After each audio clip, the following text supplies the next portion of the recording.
te encontrar.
Thank you very much, Christline Choir. God bless you for the wonderful rendition. I bring you greetings in the name of our Lord Jesus Christ. And this is Uplift 2022, powered by CALM, Center for Outreach, Empowerment, and Mentorship and Empowerment. Center for Outreach, Mentorship, and Empowerment. And so this is day 4 of Uplift 2022. And in the last 3 days, it's been wonderful. But today is going to be more powerful than yesterday. And today we are looking at much more than entrepreneurship. And our focus actually is wealth creation, wealth management, and wealth multiplication. All these 3 components are biblical because it is God who gives us power to make wealth. Jesus Christ told us that whoever is faithful in little, more shall be added. And that is the area of management and multiplication. Don't forget that in Genesis chapter 1, the Bible says, we shall multiply. We shall multiply. And therefore, you are welcome to Uplift 2022, the 4th of September, and this is day 4. We want to begin with a prayer, after which our able choir, Christline, would sing once again. So I hereby invite Pastor Gemani Gete. I invite both Gemani Gete and Pastor Nimakun to walk up front. I want to see both of them here. Pastor Gemani Gete and Pastor Nimakun to give us the opening prayer.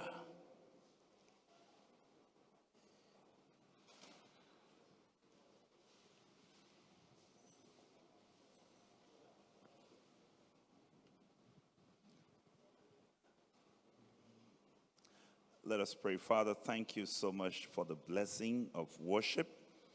We thank you for the privilege of studying your word. As we begin today, we pray that your presence will take absolute preeminence and you will bless your people in the name of Jesus Christ. Amen and amen. Our glorious God, our hearts are filled with gratitude this morning for the many blessings you continue to shower upon our lives. Thank you for this occasion and the opportunity to listen to deep, mind-searching concepts and facts the world and the young people need today. I pray for all of our facilitators for today. And I pray in the mighty name of Jesus that you rule over their minds and hearts and deliver to us what we need to be able to stand the test of time. Bless us to this end. We have prayed in Jesus' name. Amen.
It's now time for our theme song, and let's put it on the screen so that we can sing the theme song. Let's all be upstanding.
Thank you very much, Christline, and thank you everyone in the auditorium. Kindly have your seat.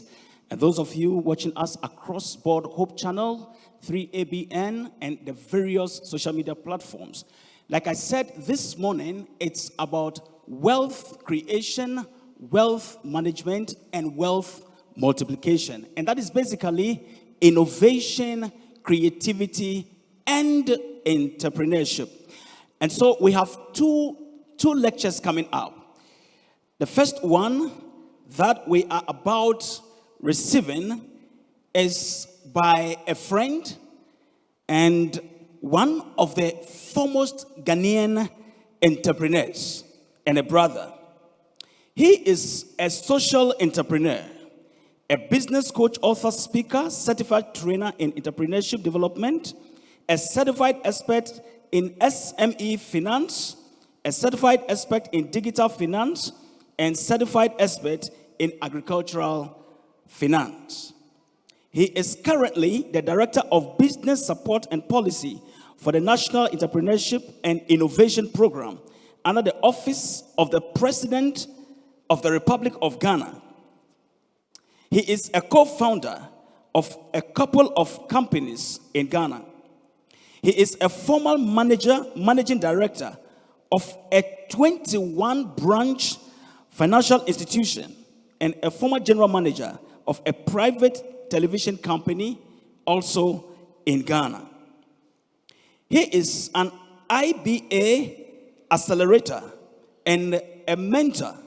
He currently trains thousands of young professionals in Ghana and across Africa to build sustainable businesses to compete on the global stage.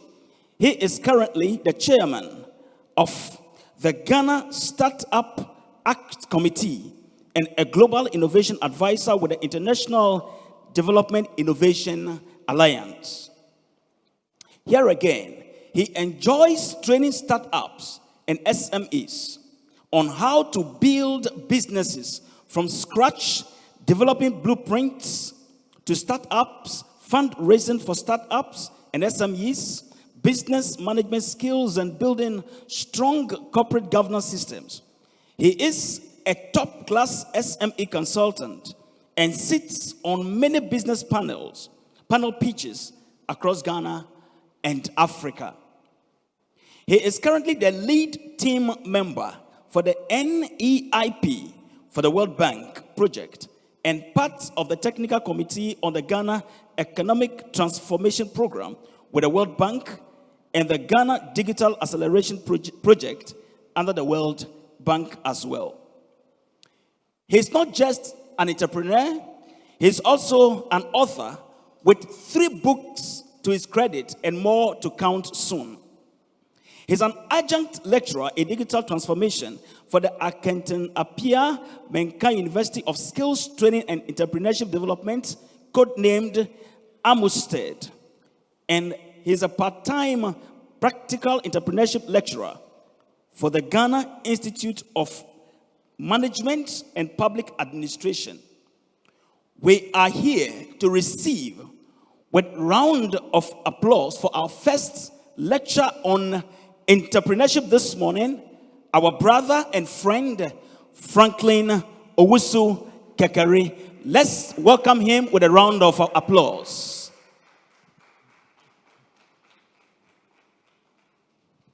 You are welcome. Thank you, my brother.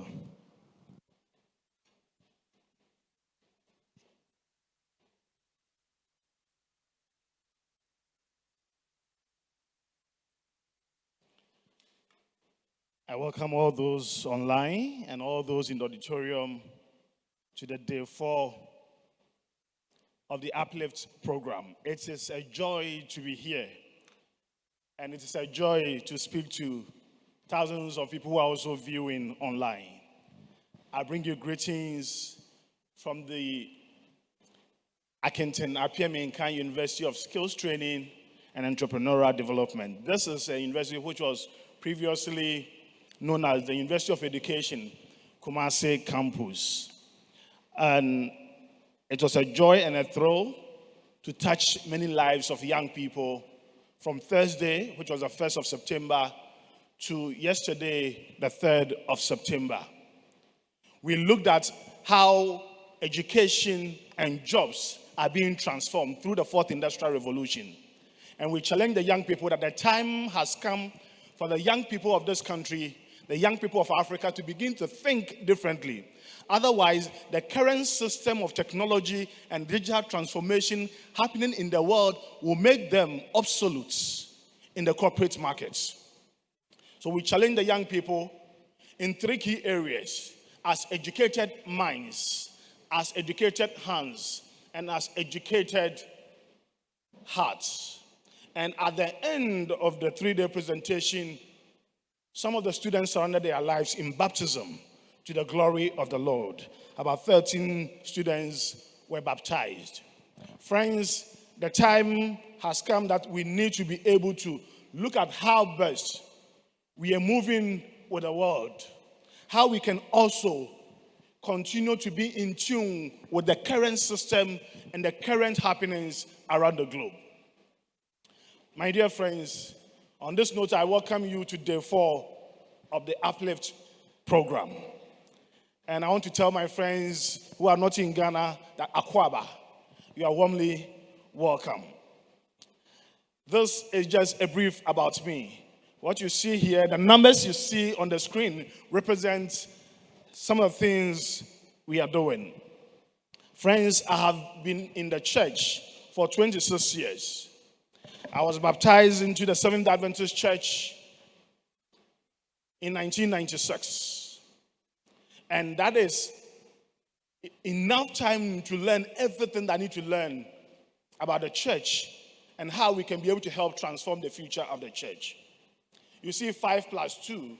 That is our vision together with my wife, that in the next 5 years, we started from 2021, that through our 7 businesses, the 5 businesses that we are building, we want to create wealth, at least our net disposable income that we can also use to fund God's business, $2 million within the next 5 years. 1 year is already down the line, and we are working hard to it. And this evening, I'm going to show you how this is possible and how we are going to do it.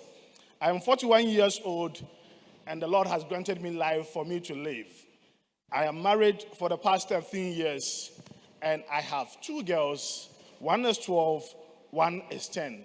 And they have a vision of creating their own companies before they are 16 years old. And one of them already has her company name, and she's working towards building her company.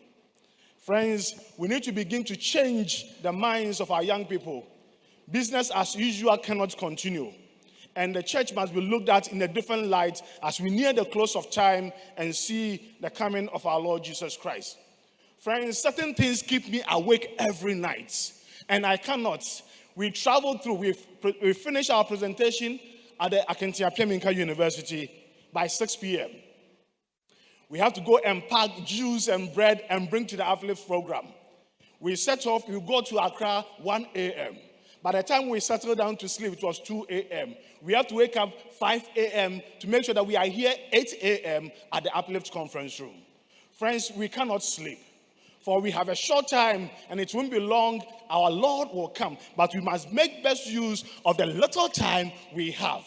And some of us are so satisfied with the little we have and the little we are contributing towards our home, our community, our country, and our continent. We did not sleep. Friends, if nothing is chasing you, you are really relaxed and comfortable.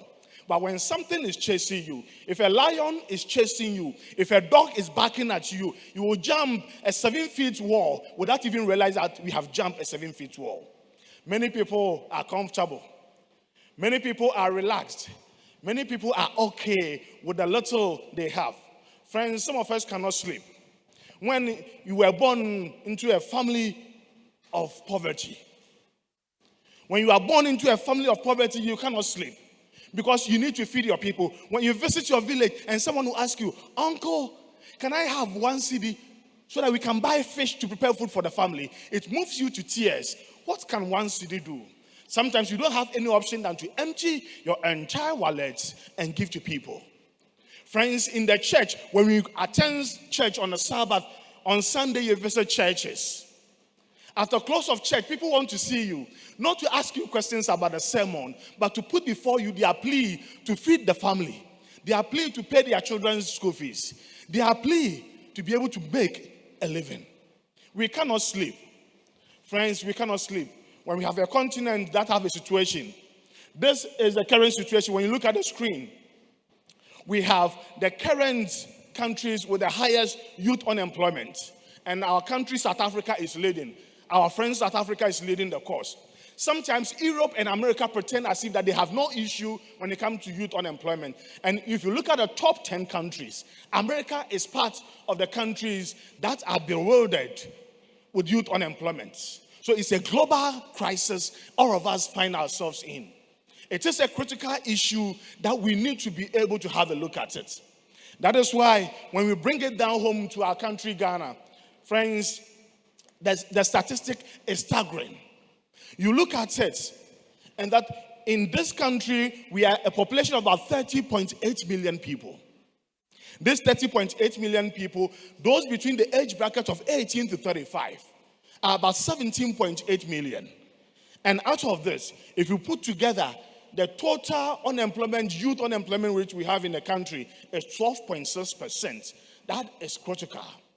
And that we must find a way. Friends, we need to be able to be up. In Ghana here, every year we have 109,000 young people that comes out of the universities every year. It's the same and more, even much more in Nigeria, in South Africa, in Uganda, in Kenya, in Zambia. Many graduates are being churned out from these universities. Friends, Africa will need to create 10 million jobs to be able to absorb the graduates that are coming out of our schools every year. That is staggering, and that we must look at it critically.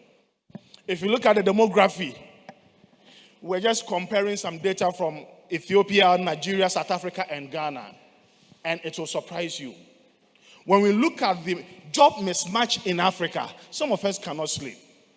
We have so many graduates coming out, and many in Africa are saying that there are no jobs. But just a year ago, we did a research in Ghana. We've also benchmarked it with other data from other African countries, Ethiopia, Nigeria, South Africa.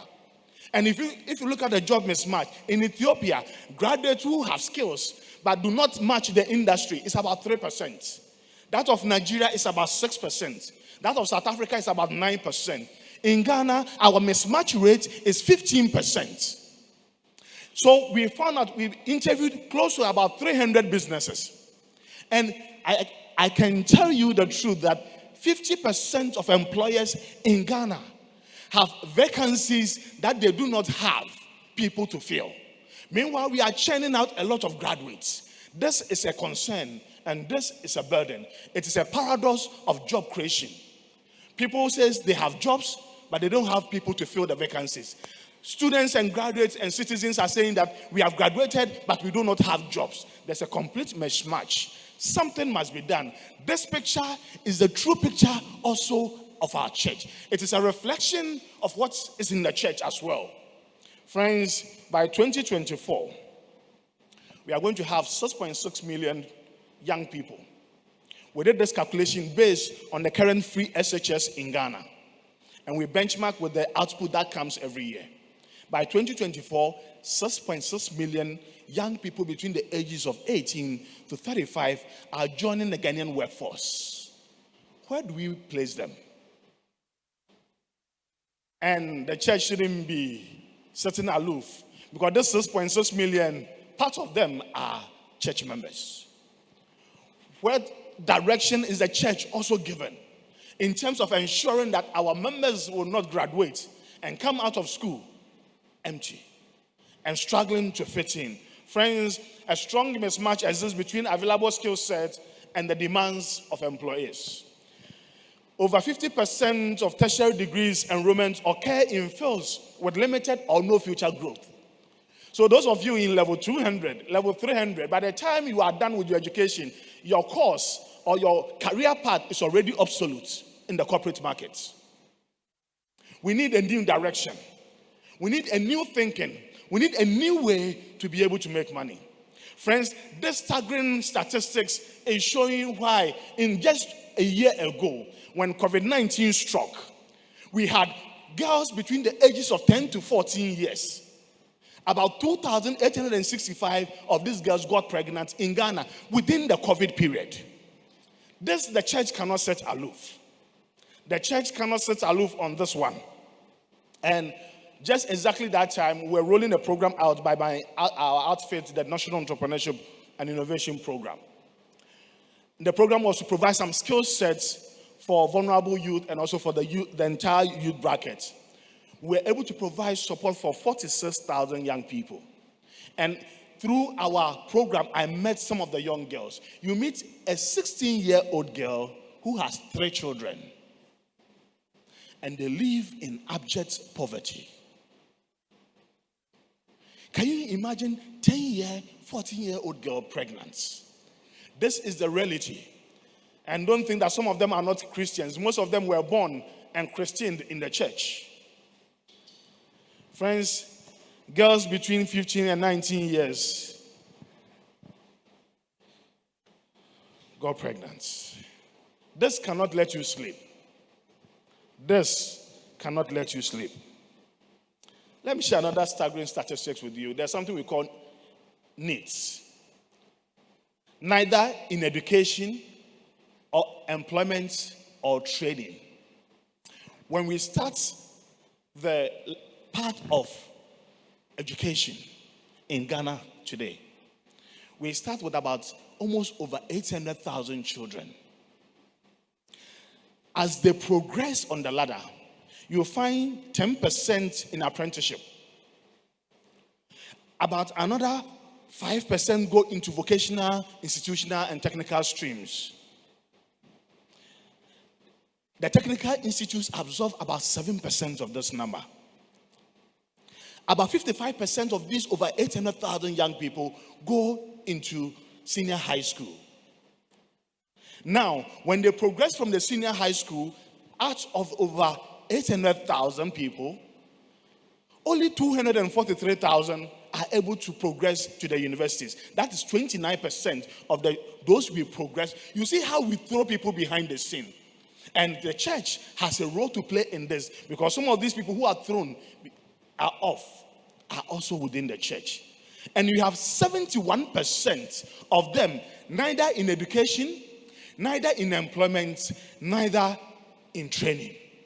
This is sad. They are virtually just idle in this country. 71% of these young people, that is how the progression is. And it happens in most African countries. Should the church stand aloof and look at this?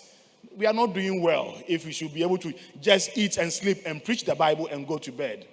Friends, we have a duty as a church. We own it to our communities. What of these 71% working? A lot of them are on the streets.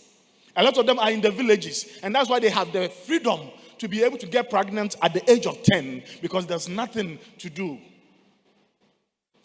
We are not doing well as a church. And friends, the UPLIFT program is an avenue for the church to rethink certain things. But until our eyes are open for us to see that we are not doing well, friends, it will be too late. It will be too late. How is the church taking steps to prepare the generation that is coming up?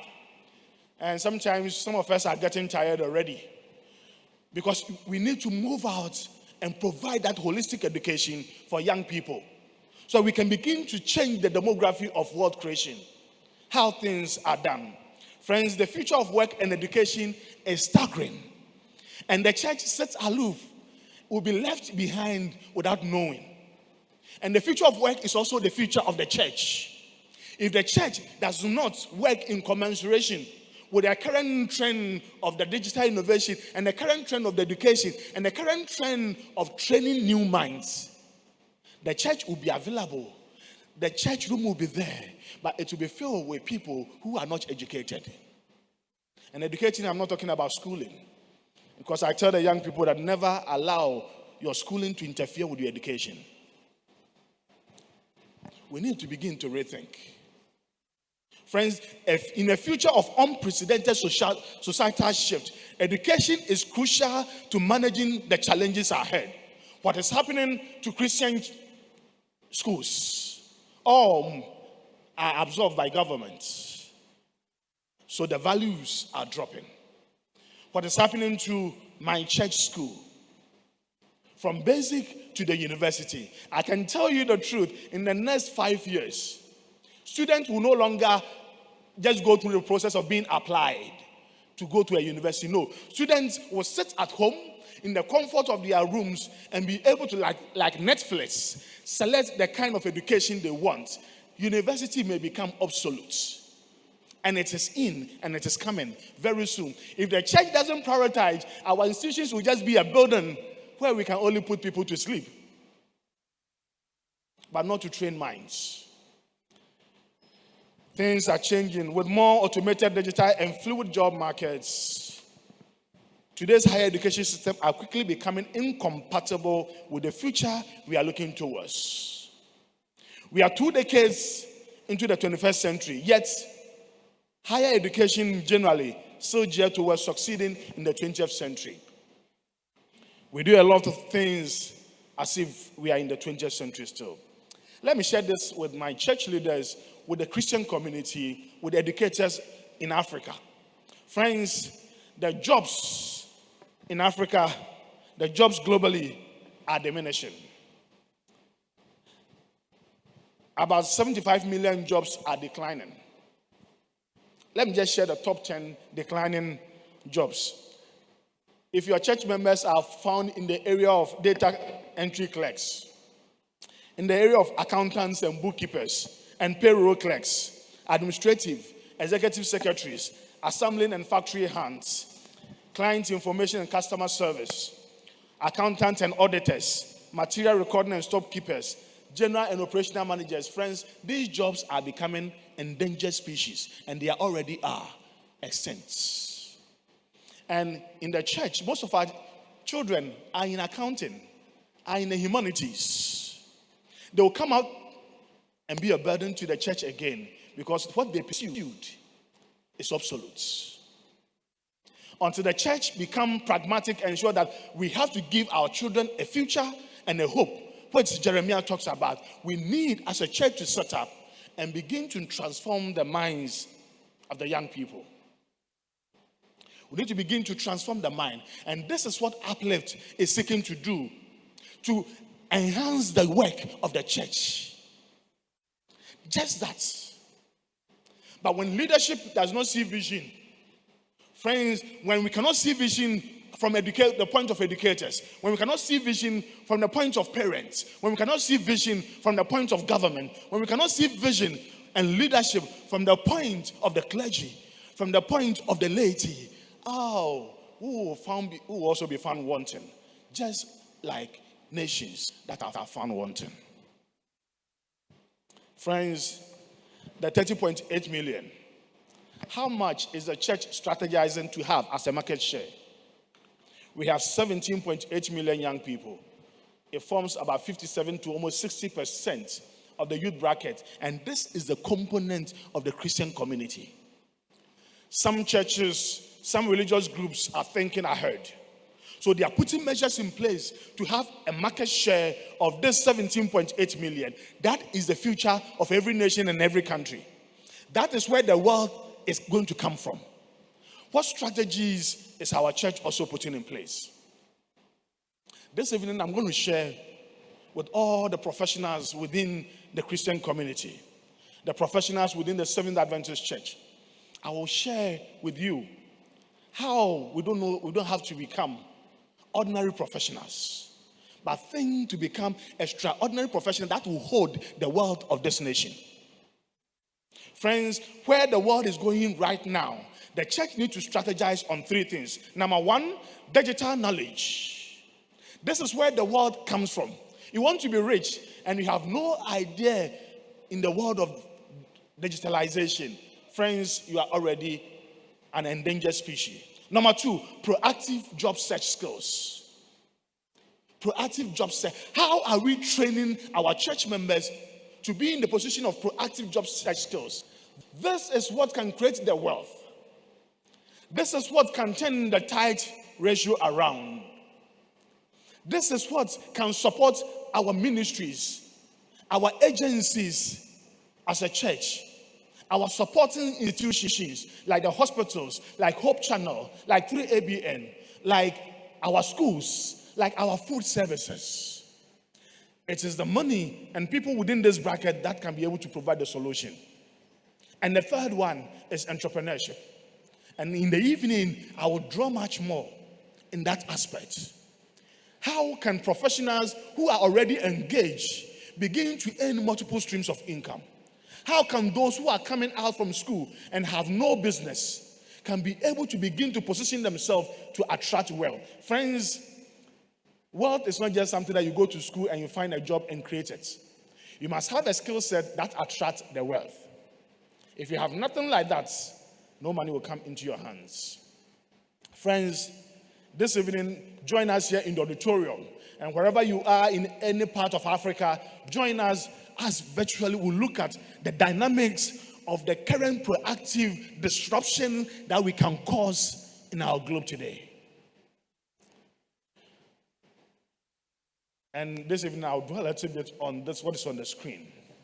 If the church wants an economic transformation, if the country I find myself wants economic transformation, these components must be held in high esteem.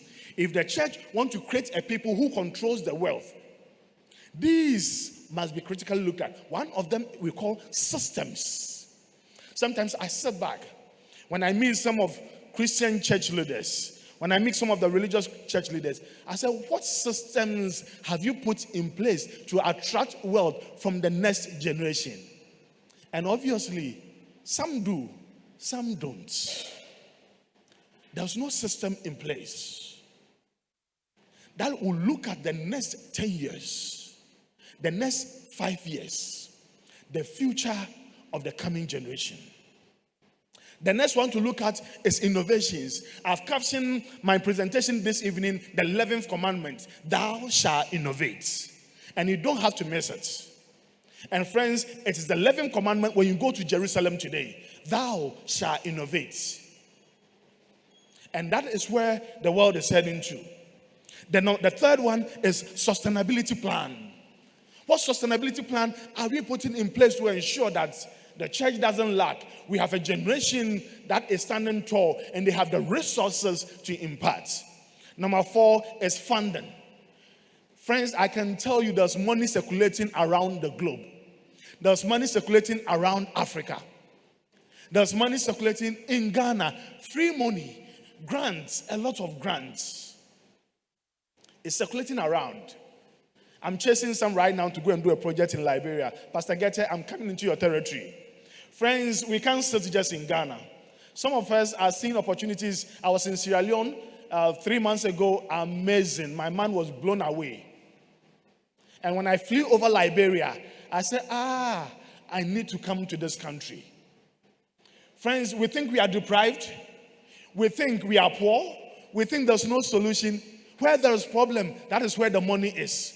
And the church must have a foresight to begin to control the resources at this point. The fifth one is strategy. If you have systems, you have plans to innovate, you have sustainability plan, you have funding, what strategy do you attract to begin to maintain your people? Friends, I can tell you the truth that we are having a lot of Christians going to school now. We have a lot of Seventh Adventists going to school now.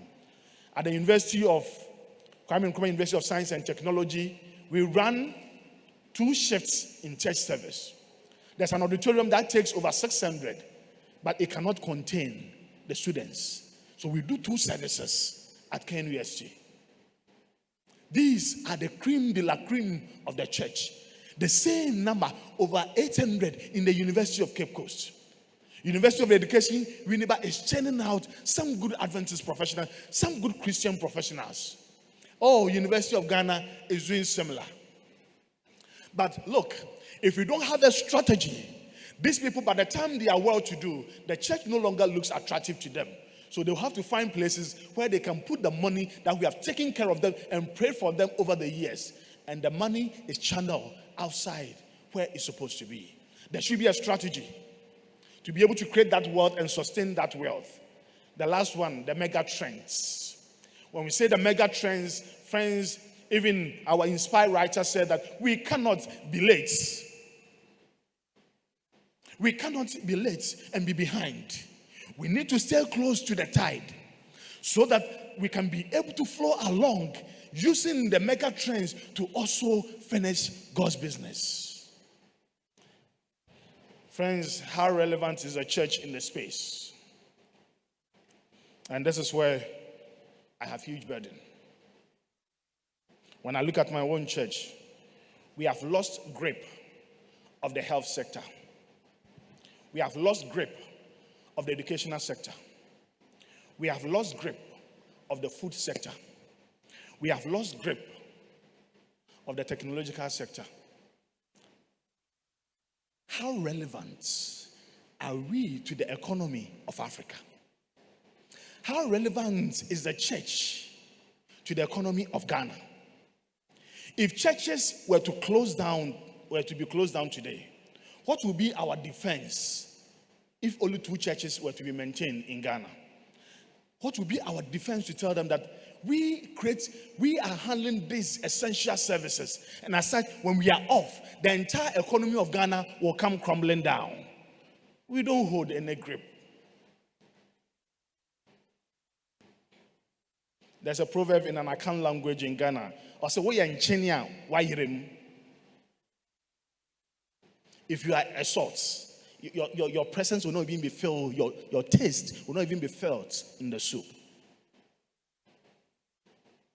Friends, God has placed in the hearts of members of this church, of the members of the Christian community, a dream. A dream. And I meet young people every day. We need modern Josephs today. And Dr. Pipin will say, will need the sons of Issachar at this time. Modern Josephs, and I've shared it a couple of people, including Adra, that if the church can control even the source of food in this country, will become so relevant. When God gave Joseph the dream, Joseph was positioned at a point in time to become the controller of how global food will be distributed in the land of Egypt. This is the time for Seventh-day Adventist Christians, for modern day Christians, Catholic, Anglican, Presby, Methodist, wherever you are listening to us from, but particularly my people, Seventh-day Adventists. This is the time for us to begin to control the source of food in this country. What can the church do? To have large bands of maize, large bands of yams, large bands of different raw material. Create warehousing for these. Build bands. Control the food stocks, the food basket. When it comes to healthy living and healthy foods, Seventh-day Adventists are known to be number one in this area, but we have no leverage on. But this is a challenge. If we can begin to control the source, and after, in my small way, and it's going to go the bigger way. We met Dangote in Nigeria, and we met also Tony Elumelu, the chairman of the UBA group. And I've learned some things from Dangote. Said, I want to make sure that Dangote is found in every home in Nigeria. Nigeria has a population over 200 million.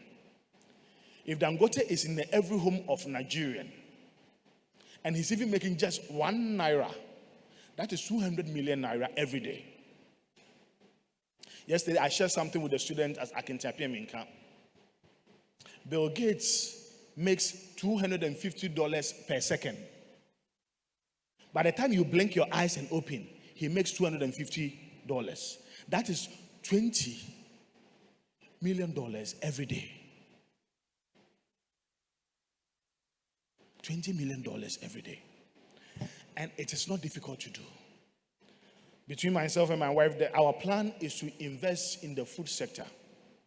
And sometimes we don't share a lot of the things, but this evening I'll open up to share certain things that is doable and is possible because we have tried it and it's working. We need to take control of the food source from maize, yam, and all the cereals, the fruit industry.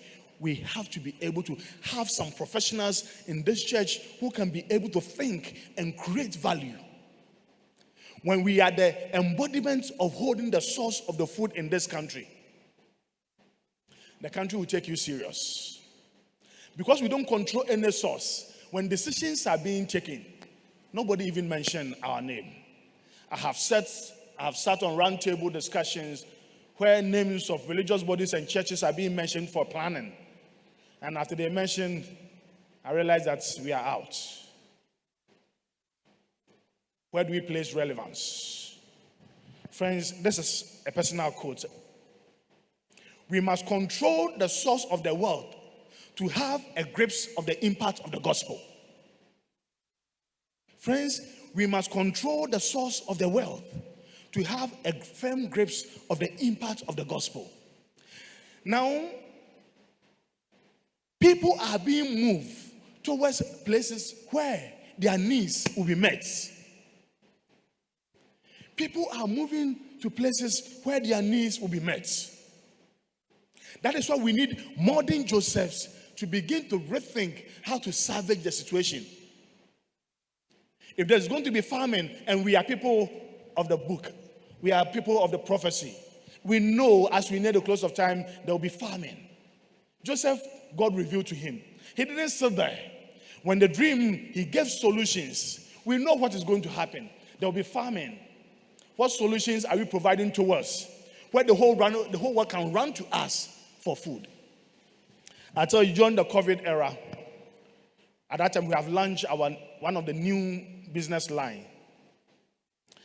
And when the lockdown started after a week, Friends, we're baking 100 bags of flour in a month. When you take the bread to the shop, 500 loaves, hot, they will not allow the bread to cool. People were fighting over during the COVID era. As soon as you step in the house, the shops will be calling you, are you bringing new bread?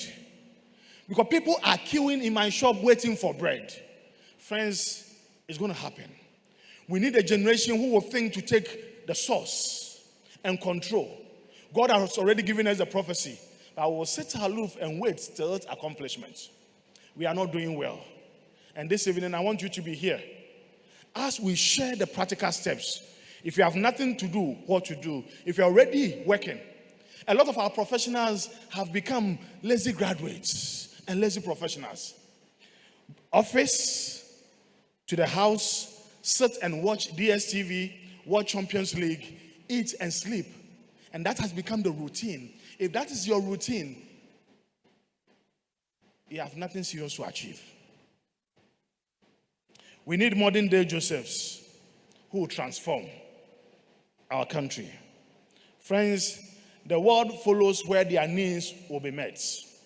Not only their spiritual needs, emotional needs, but also physical and financial needs. Some churches are providing drive for their members. They are providing strategic alliance for their members. I will not mention because a lot of people are watching. One of the biggest churches, charismatic churches in the country, has invited me twice to be in their midweek business strategy meetings to share with the church business community the opportunities that are available for their members to take advantage of.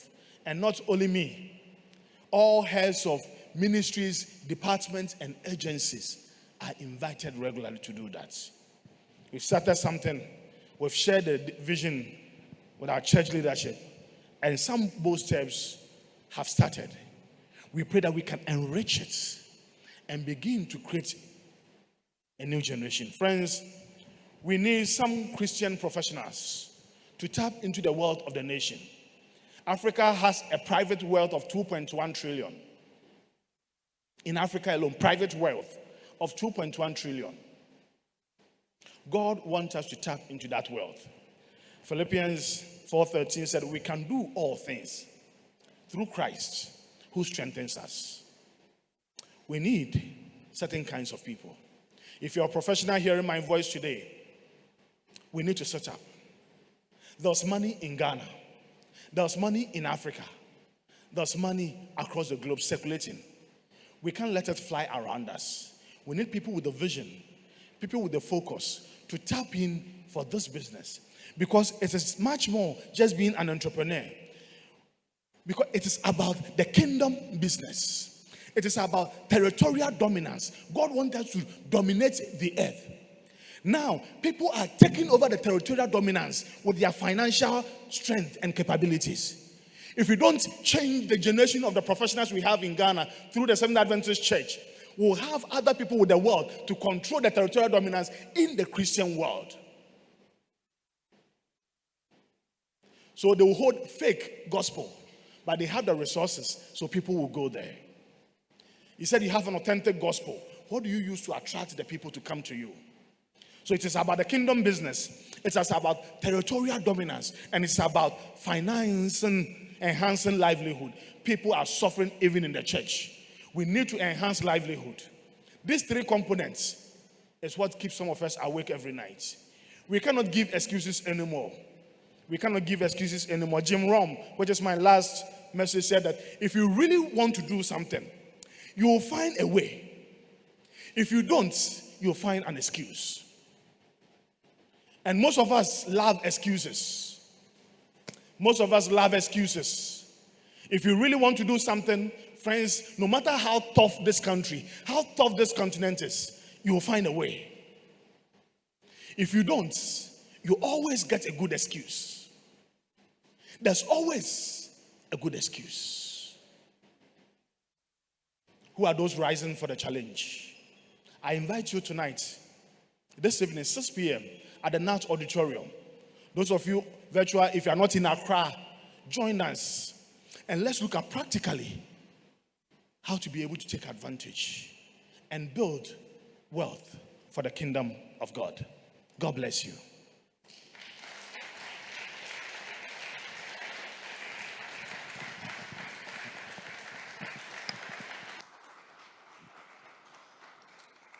Brother Franklin, you need not say God should bless us.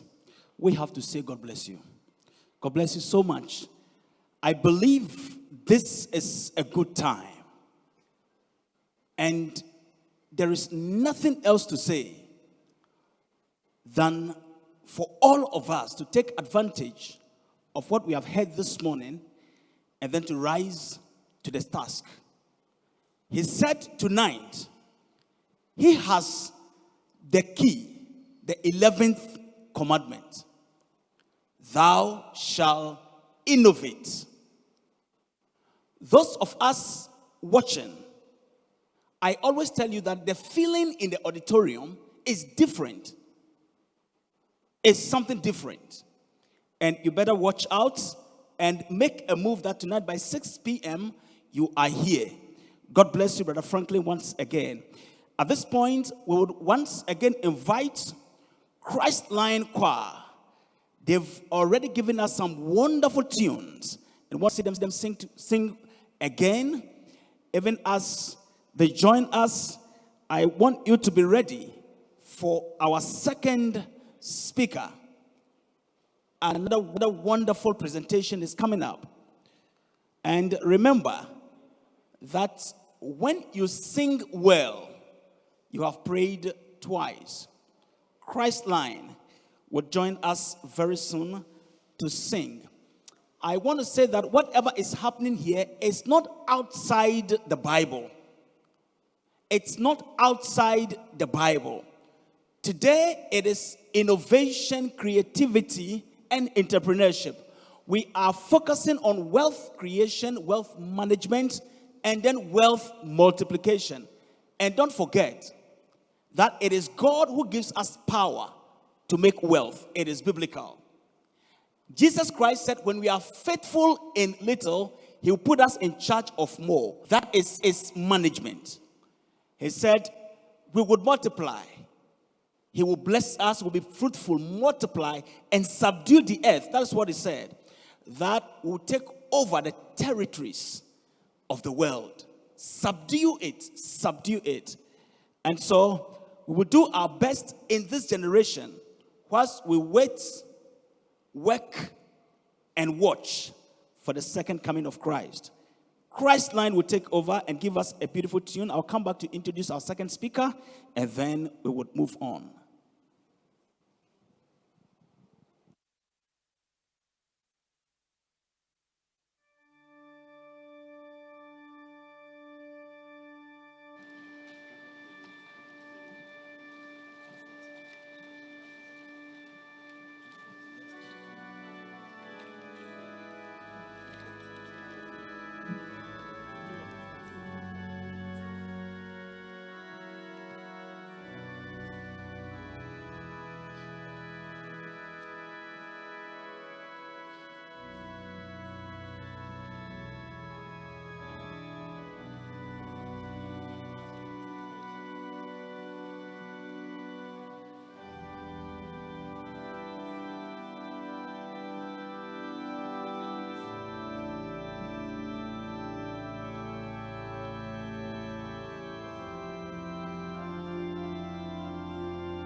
A round of applause.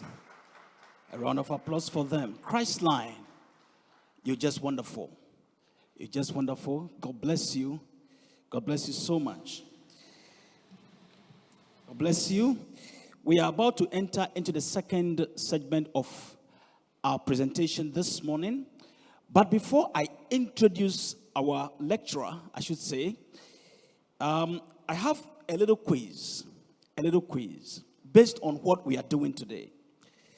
And the question is simple. There are two masters in this world. Who are they?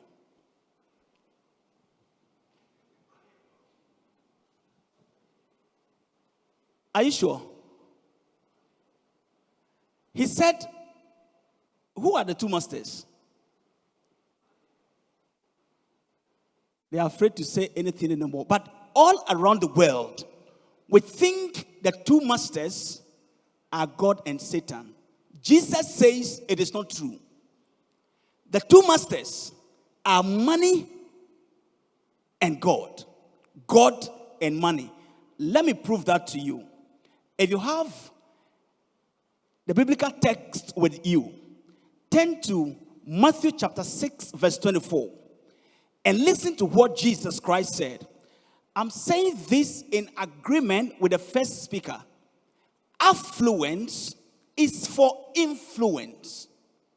Affluence is for influence. Listen to Jesus. He said, no man can serve two masters.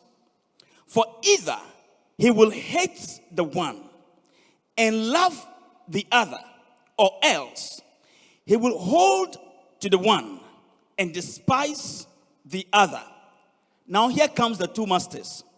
Ye cannot serve God and mammon. You cannot serve God and mammon. Mammon is money. Now, this is the struggle of many Christians.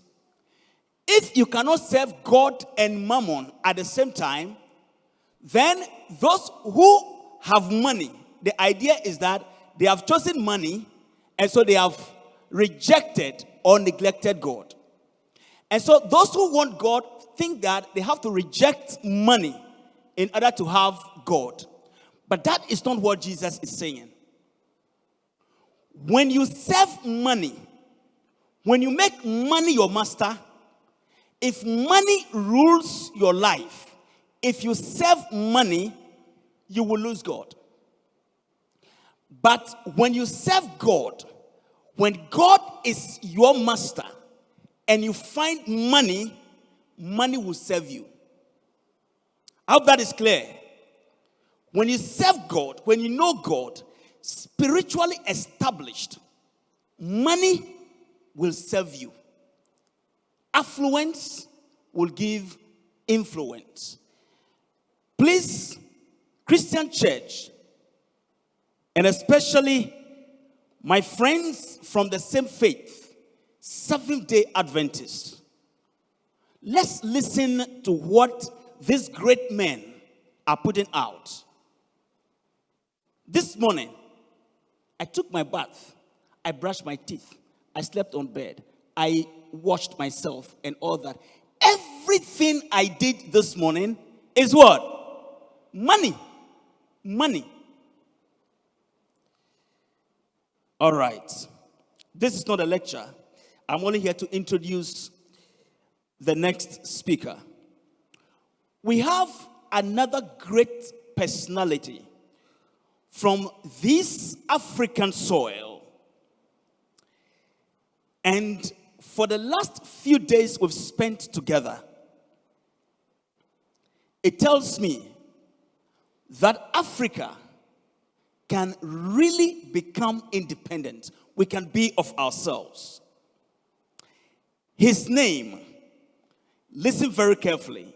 His name is Dumisani Lingamangali Nkube. Dumisani Lingamangali Nkube. He is commonly known as the radical entrepreneur. You didn't hear that. He is the radical entrepreneur. He is an outstanding Zambian entrepreneur making a global footprint. His life is a tale of rag to riches. Despite being born at a village, he has risen from a childhood of herding animals to serving on numerous boards, receiving numerous local and international awards for his enterprising acumen, amongst them Zambian Entrepreneur of the Year. He has won the Zambian Entrepreneur of the Year 2018. Such a colossus. Despite having experienced 3 major setbacks in his entrepreneurship journey, he has still managed to build companies to become market leaders to a point that BBC had to cover him as a youth making an impact in Africa during the World Economic Forum, WEF 2019. He is currently championing an entrepreneurship revolution in Zambia, and I want to add, and all over Africa, by raising radical entrepreneurs with the DLN. This is the abbreviation of his name. So actually, the man is not just a human being. He is an institution. He is making contributions around the world with his DLN Entrepreneurship Institute.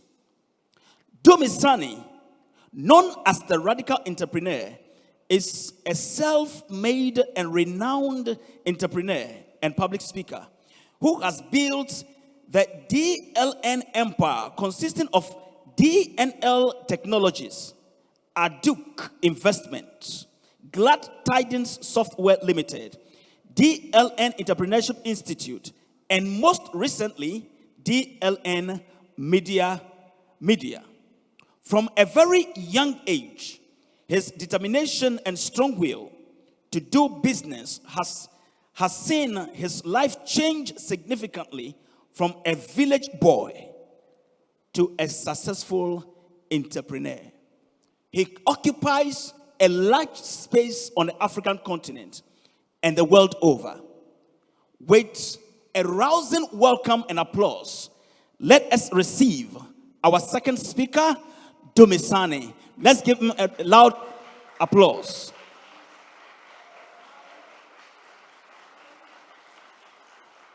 He is the footprint of nanotechnology. Nanotechnology. Small package, but big inside. God bless you. We are ready to listen to you.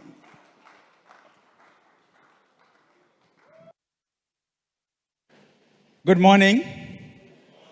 How are we? It's such a pleasure to be here, and it was so nice to see Franklin, the previous presenter. We last met in 2018, and that was in Botswana. So it's such a pleasure to meet you here. And it is such a pleasure to reunite with Dr. Pipim. We last met, it should have been in 2018 as well, in Botswana. And good to see you here. And for myself as well, I'm so happy to come back to Ghana. I was last in Ghana. That was in 2018. It seems so much happened in 2018, eh? I'm so glad to be back. And we are going to share so much today.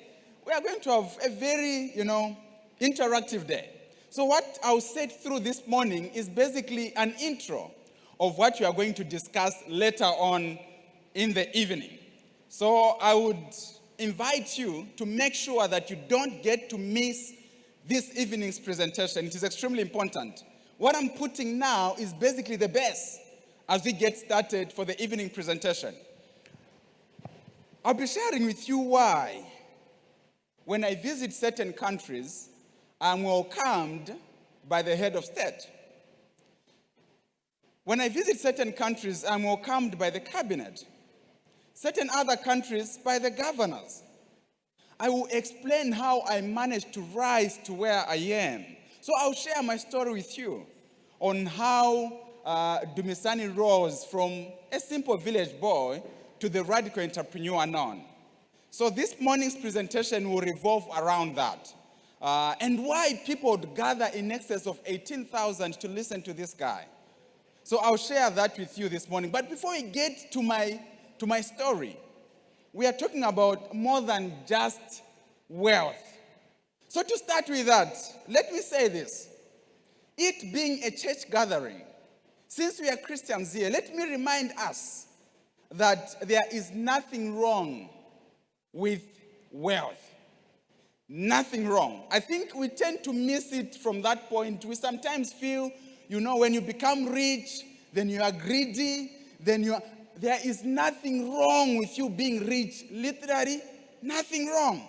And if you look, I don't even know where this thought of, the poorer you are, the holier you are comes from. I don't know. When your shoe is finished one side, then you are qualified to be an evangelist. I don't know where that thing comes from. That narrative must change. And you see, if you look through the Bible, most of our patriarchs were powerful. Most of our patriarchs were very powerful, very rich. So if you looked at Abraham was so rich such that the nation could not hold him with a nephew, Lot. They had to go separate ways. That's how rich Abraham was. In fact, even after going separate ways, the nephew Lot was captured in the battle of Siddim. When Abraham heard that the nephew was captured, he sent 318 trained servants. Not all servants. 318 trained servants from his household. Now you have one maid and you want to make noise to us and you shouldn't even sleep. One maid.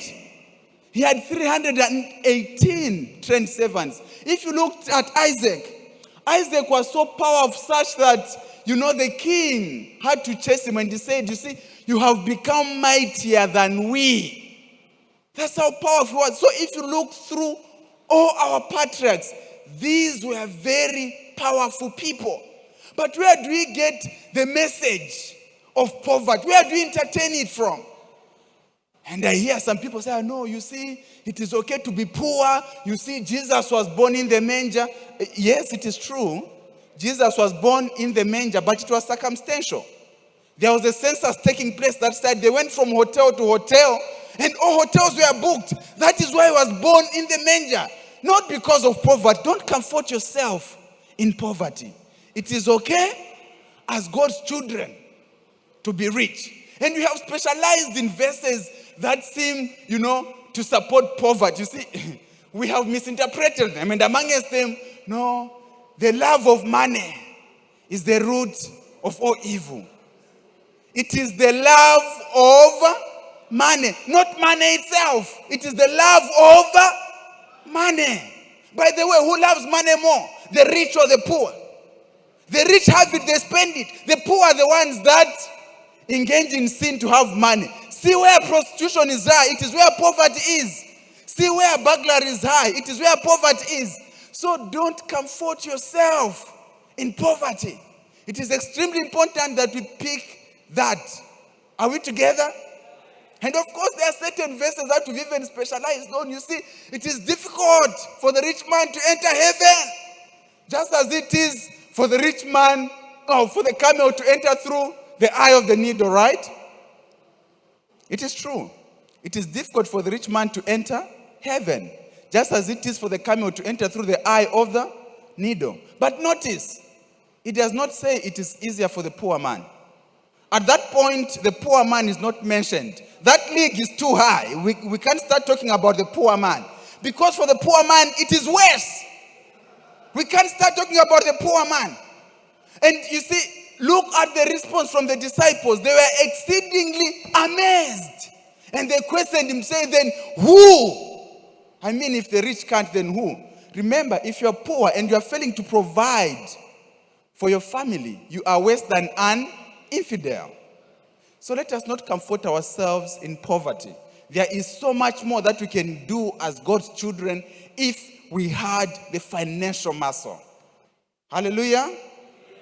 Now that we have settled that, and by the way, you see, when the Bible says money answereth all things, it truly means it. There is so much that money can do if it is in the right hands. You see, when the World Cup is taking place, everyone knows everywhere. Even in my village, deep in the village where I come from, they will know that the World Cup is taking place. They will know. Do you know why they know? It is for a simple reason. So much money has been pumped in sports. In fact, it is a $1.3 trillion business. That's a lot of money. So much money has been pumped there. So as a result, everyone gets to know. Even things that don't make so much sense, they get to make sense. Why? Because so much money has been pumped. You see, what is so, well, it sounds normal now, but you look at it. What is so normal with 22 grown-up men chasing packaged air for 90 minutes? What is so normal with that? Just think about it. 90 minutes sweating, chasing packaged air. As if that is not enough, 60,000 are watching the 22 men on the pitch.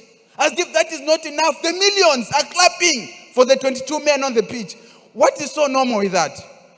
It is normal for a simple reason. So much money has been pumped in, and things that are abnormal, they look normal. Now imagine if we, as God's children, had the financial muscle. How much more can we take the Advent message to the world? How much more can we take this good news to the world? How much more can we make this world a better place? As such, it is in our interest.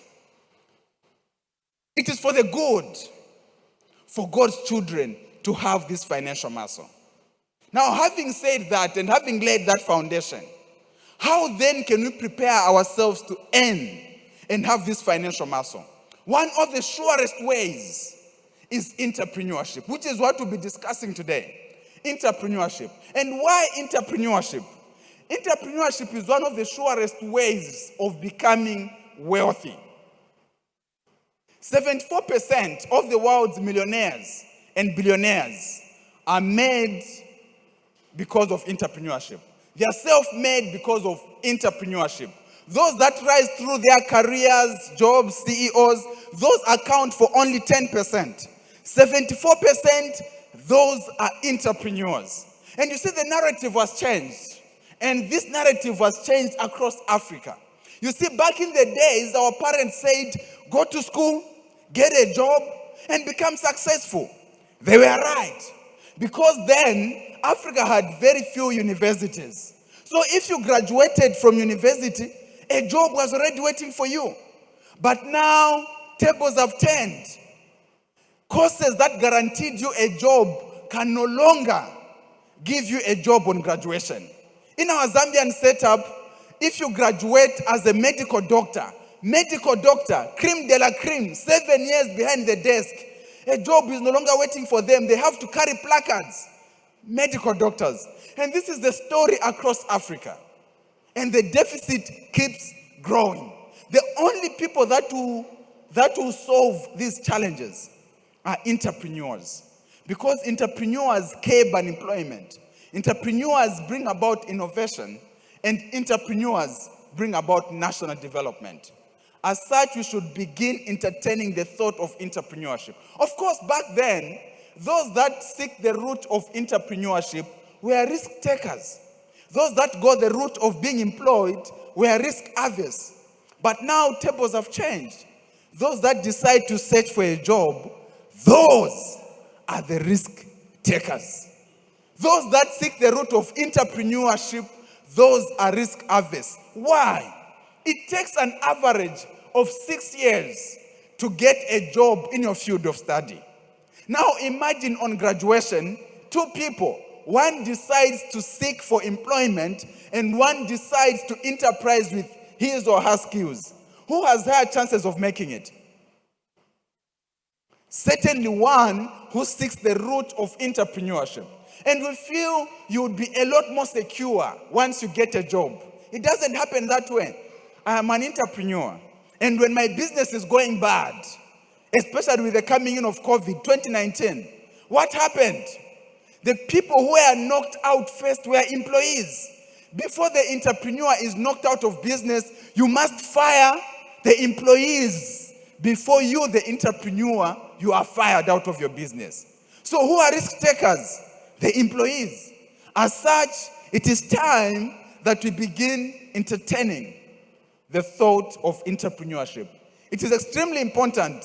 If you are looking at changing the narrative of Ghana, if you are looking at changing the narrative of Africa, we need to begin entertaining the thought of entrepreneurship. It takes yourself and myself to change this narrative. And you need to realize this simple fact. There is no single government in the entire world that can curb the high levels of unemployment. Not a single government. The people that curb the issues of unemployment are entrepreneurs. One employing 5, one employing 10, one employing 20. These are the ones that curb the challenges of unemployment. As such, it calls for yourself and myself to rise to the occasion. And I can tell you for a fact that entrepreneurship has changed my life. And this is what I'll be sharing with you this morning. Entrepreneurship has changed my life.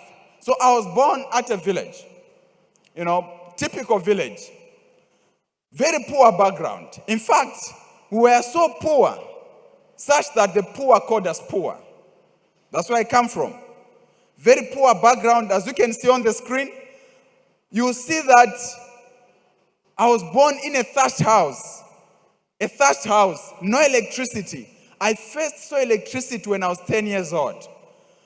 That is the kind of background that I'm coming from. In fact, it is a place where we are learning English in a local language.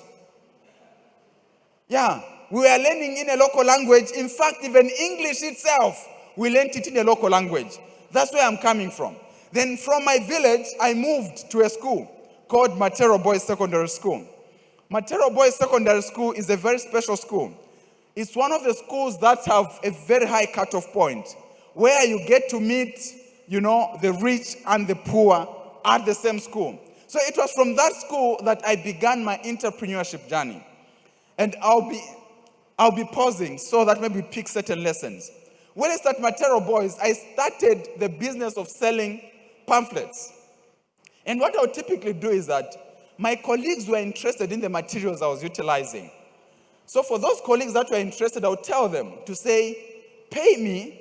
Once you've paid me, I'll then deliver the pamphlet the following day. So they would pay me, then I would deliver the following day. I'll use their money to go make photocopies of the pamphlets, then deliver the following day. What do we pick from that? What we pick from that is this. Sometimes we think that for us to start our business, we can only start and flourish in business when we have financial capital. I should indicate that financial capital is important, yes, but it has its place. The most important form of capital is intellectual capital. That is the most important form of capital.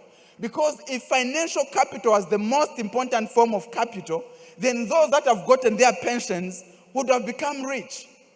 Those that have gotten their savings would have become rich. But they have not made it because they did not invest in their intellectual capital. So in your getting, be sure to invest in yourself, because the most important form of capital is intellectual capital. So I started my journey from there. From Matero Boys, during the holiday, I got to the village and I started a kiosk. I don't know how you call a kiosk here. So a kiosk is a very small shop where you are selling, simple groceries, And what would basically do, it was so small such that having 3 bottles of 750 mils cooking oil, I would beat my chest and say, we are stocked up. It was so small. So I began from there addressing the needs that were in my community. That was at the village. And there is something interesting that I would want to share with you. Possibly you can pick a lesson from that. One of the things that I was selling was what we call in our Zambian setup, kasepa.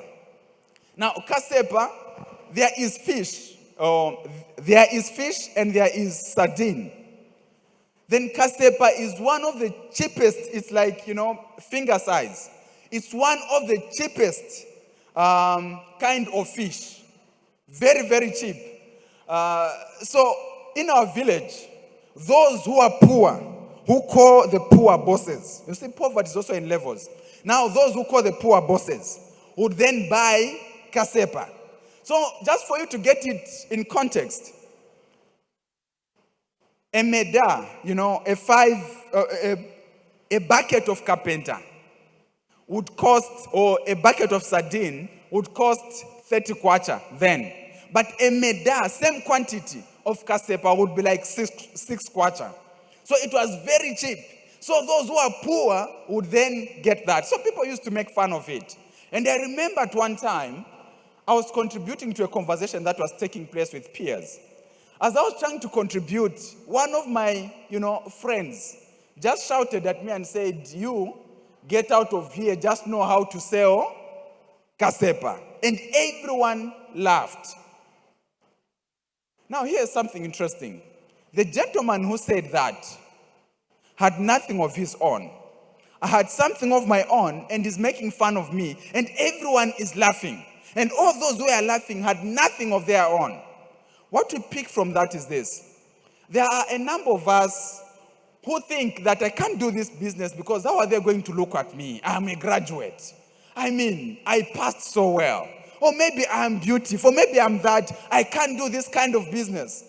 We worry so much about what people would say to a point that we don't engage in our businesses. I would want to challenge you. And this is the challenge I had for the gentleman who said, "Get out of here, just know how to sell kasepa." I said this. In fact, I wanted to respond to him, but I couldn't because I have fought 2 battles in my life. The first battle is the battle of poverty. The second battle that I've fought in my life is stammering. I used to stammer a lot. I couldn't finish words. So when that guy said that, and I wanted to respond to him, it dawned on me to say, by the time I'm finishing one sentence, this guy would have said 5 more sentences. So I put myself on the scale and I was found wanting. So instead of responding, I just said these words in myself. I said, you don't know my journey. So these are the words that I want you to go with. Whatever circumstances that come your way, just say, you don't know my journey. There are a number of us who are failing to take off for a simple reason. Maybe life was good, you had a very good job and all was well. Then life went downside. Life went south. But you are failing to move from that expensive suburb to one which is a bit cheaper. To move from that very expensive vehicle to one which is a bit cheaper. For a simple reason. We worry so much about what people will say. People that get to make it are those who would say, you don't know my what? My journey. It is your journey, and you are the author and finisher of your journey. So you are the one who knows what you're doing. So when life is going down, don't fear to sell. Because we worry so much, no, they will laugh at us. How are they going to look at us? You can adjust because you know your journey. That is extremely important. Then from the kiosk, I started trading in goats. So I would get into deeper villages. You see, I come from a village. Then to buy goats, I would then go to the village. Meaning deeper in the village. I would buy goats to sell in Lusaka. Then I realized that villagers loved barter system. So you take goods that they're interested in, then they exchange with goats. Then I knew one of the things that they loved were bicycles. So I would then buy a bicycle from Lusaka, take it to my village. Then from the village, I would set off at 04 in the morning, 4 a.m., ride it to deeper villages. I would get that side around, 9. 9, 10, I would have exchanged my bicycle with an average of 4 or 5 goats. Because I was limited in capital, I would then have to walk with those goats back to my village. So it's a journey that would take me 4 a.m., I ride to deeper villages. 9, 10, I've exchanged with the goats, 4 or 5 goats. I tie them next to the other, then walk with those goats to my village. So it's a journey that would take me from 10 a.m. to get to my village. It would be 1 a.m. the following morning. Now, that is continuous walking. And then I was about 15 years old. It was a journey where when I get to my village, I would literally feel the heartbeat from under my feet. I don't know if you've ever walked for a long time, then you put your feet, then you start, getting the pulse from under your feet. That called for hard work. So if you are to become an entrepreneur, hard work is inevitable. You need to be a hard worker. And I learned it at that point.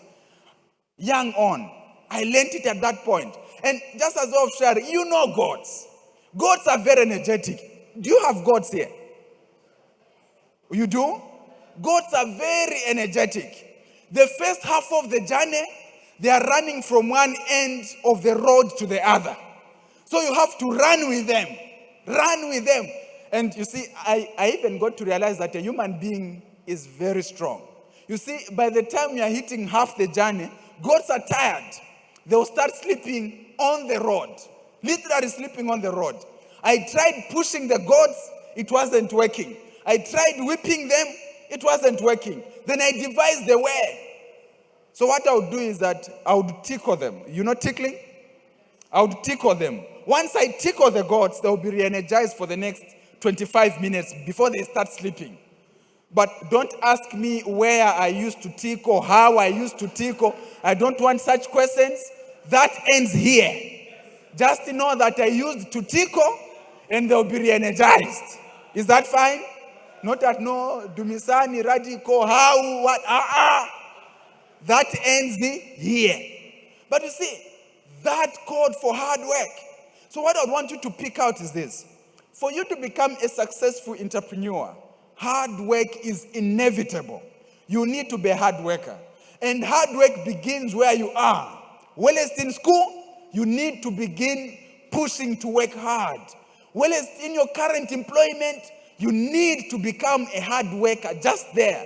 Because, you see, we have people that will say, here, let me not work so hard because I'm just employed. But when I start my own company, I'll be a hard worker. No, when I start, you see, you are not a robot to change your work culture overnight. Hard work is a trait which is built over time. And you need to realize that hard work is a trait that you need to deliberately build.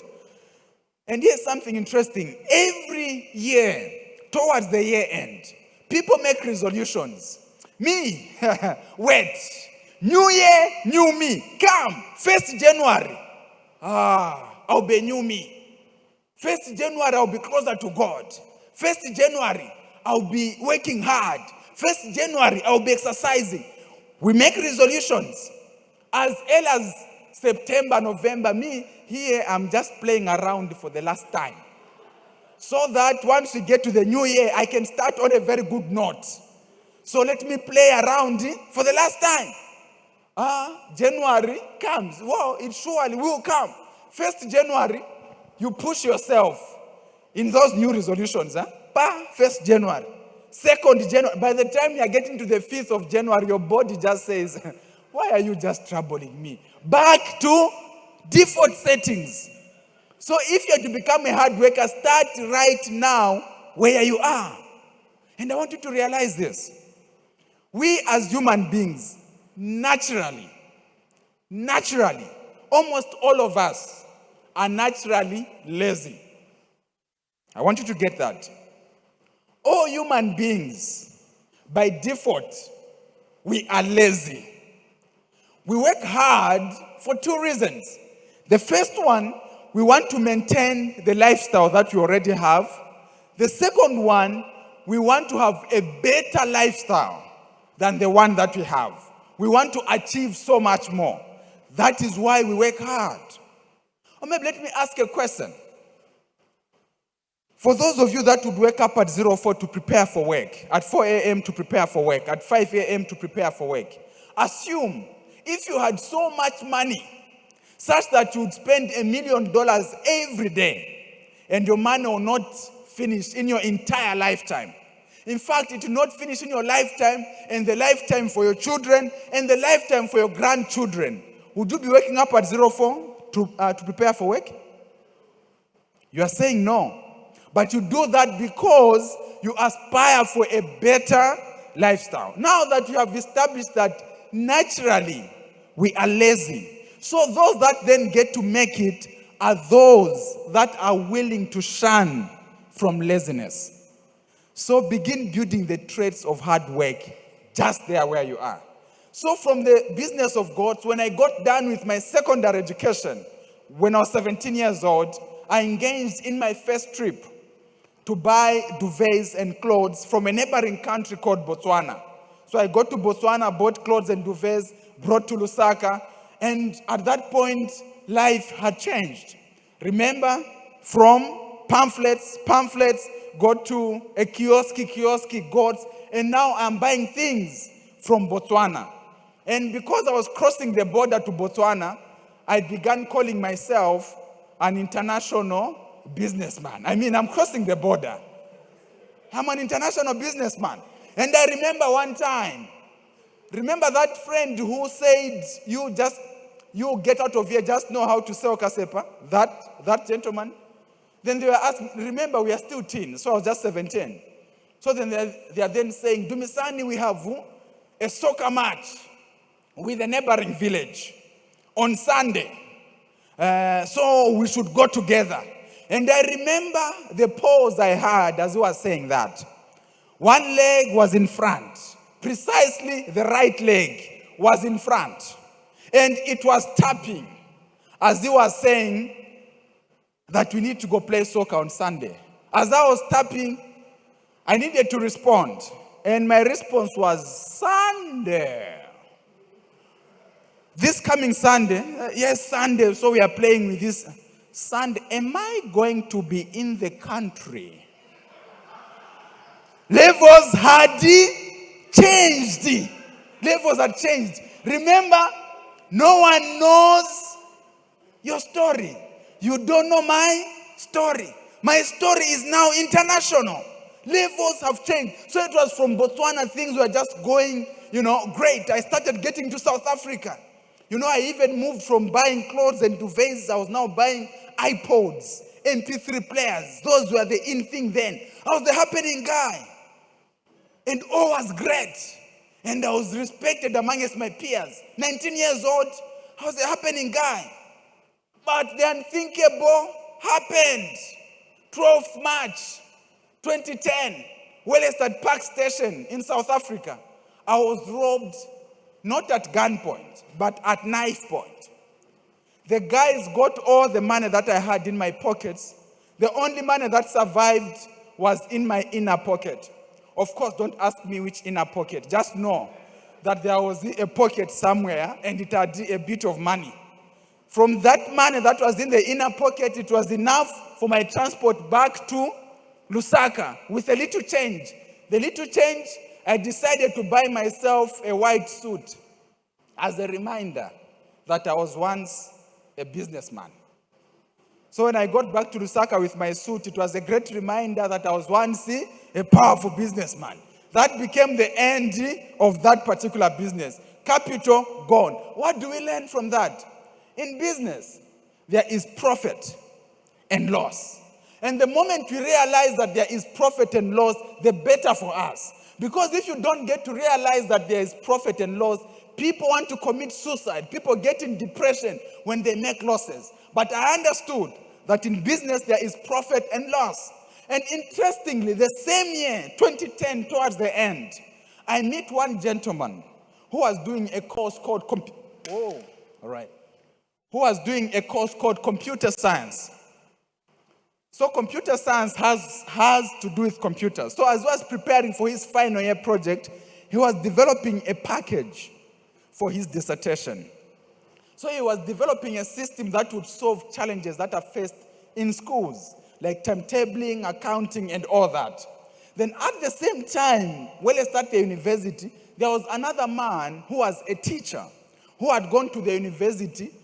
He was already a practicing teacher, so he had a diploma. So he had come to the university as a mature to now get a degree. So he had experience in teaching. This teacher was then telling this software guy the challenges that are faced in schools. Then this software guy was developing an application that would solve these challenges. So one time, I find this software guy working on the thing. Then he tells me, give me your number, my cell number. I give him my cell phone number. Then from the computer, he just clicks, and I get results of my supposed child in an SMS. All results done, everything done. Then he explains, he's super excited about the innovation he's doing. Just as he was saying that, then I tell the guy, but you know what? This is money. Then he says, but how? I said, I know. This is money. Fast forward, we form a company, the three of us. The software guy, the teacher, and myself. And since we are Christians, we decided to name our company Glad Tidings Software Limited. So the company is born, and that package, we then called it Glad Tidings eSchool. And that was founded when I was 20 years old. That was the first company as a team of us, the three of us. What do we pick from that if we pause there? You see, it is important for us to realize that there is so much more that we can achieve if we are willing to work with others. A number of us are not willing to work with others. No, this is my idea. This 100% mine. You see, you should be willing to work with others. It helps you grow, and it helps you achieve so much more. You look at our partnership. I understood business. I'm a chartered accountant. The other one was the software guy. He knew nothing about business. The other one was a teacher. So when we came together, we made a formidable force. So you need to realize that that business that you have been thinking about, maybe you need to synergize and work with others. That is extremely important. And if you looked at all the rich people, even the time Bill Gates was the richest man in the world, he just owned 16% of Microsoft. The rest was owned by others. The challenge we have is that we want to own 100% of nothing. This is mine, but it is nothing. How about owning a small percentage of something huge and something great? So anyway, Glad Tidings Software Limited started off. And we started selling from school to school, moving. And I was in charge of marketing since I understood business more. Moving from school. And we made a bit of money, and all was moving. And that's how life began changing. But again, a problem comes in. 2012, that software guy, he was so bright such that he was the only gentleman who graduated with a distinction degree in the whole School of Natural Sciences. So on graduation, the vice chancellor of the biggest university in Zambia told him to say, we want you back as a lecturer. But before you become a lecturer, you need to be sent out to get, your master's. So 2012, towards the end, he was meant to go to London for a Commonwealth scholarship. Now I looked at myself, so the company was just taking off. So we had just made a little money. I'm not a software guy, and the software guy is going. This other one is just a teacher. So how are we going to run this company? I then resolved from the little money that I had made to say, no, let me go and invest in farming at the village. Why? In 2012, February, March, a crate of tomatoes. How do you sell your tomatoes here? Do you sell them in crates? Crates, yes. A crate of tomatoes was selling for 150 kwacha, which I would estimate at about $10, today's currency, about $10. Now, that was a lot of money. So we are towards the end of 2012. My thinking is that with this money that I have, let me go invest in tomatoes so that 2013, around February, March, the same period, I should make these profits from tomatoes. So from all the money that I had, I invested in tomatoes. 2013, all was well, every week I would pick a minimum of 150 crates. So these would come with trucks, 150, 500 crates of tomatoes. So every 2 weeks, a minimum of 1,000 crates. Now here's something interesting that happens. A crate of tomatoes that was selling for 150 kwacha in 2012, 2013, same period, it moves from 150 to 7 kwacha per crate. Transport to the market, 6 kwacha. The crates, the people picking at the farm, per crate, it is 1 kwacha. Then the crates were normally owned by people at the market who get a commission from using their crates. It was a huge loss, a loss to a point that it was better for you not to tamper with tomatoes in the field. Because if you tamper with them, by the time you are done selling, you remain owing the transporter. So it was a total loss. And that's how I lost it. And you see, like I said, in business there is profit and loss. So I underwent that loss. And since I'm seeing a number of youths here, I'll share this. At about the same time, I also had the sweetheart, bae. I don't know how do you call them? Do you call them bae here as well? I had the bae, sweetheart. I loved her so much. So I decided after the losses, you see, I remained owing workers and I sold the motorbike I had to pay workers, but I still remained owing them. So I got to the city to meet Bay and explain. So I told Bay, you see, Bay, we've made, losses this side and things are very bad. But don't worry, I'll keep pushing. We'll make it. You see, even that motorbike that I had, I have sold it. But don't worry, we shall rise. And we shall rise. So Babe was listening. And in fact, at that point, we had a particular network provider that had a very good promotion. For a very small amount, we would talk, for 90 minutes during the day and free talking at night. So I even tell her, do you know what? We are going to buy SIM cards for this network provider so that, we cut down on our costs. My babe is listening. And she was agreeing with me. It was on a Wednesday. Thursday, I called Babe after that meeting. Because I'd promised her that on Friday I'll buy SIM cards and we can use this network which is cheaper. Thursday, I'm calling Babe. Babe is not picking the phone. Friday, Babe picked and said, let me call you back. I think she forgot. She didn't call. Saturday, no feedback from my sweetheart. Sunday, in the afternoon, when the sun was this side. No wonder you see there's the way I feel every time the sun gets this side. I received a message. And the message was, you see, this thing, now, it's a relationship and someone is saying thing. This thing is not making sense.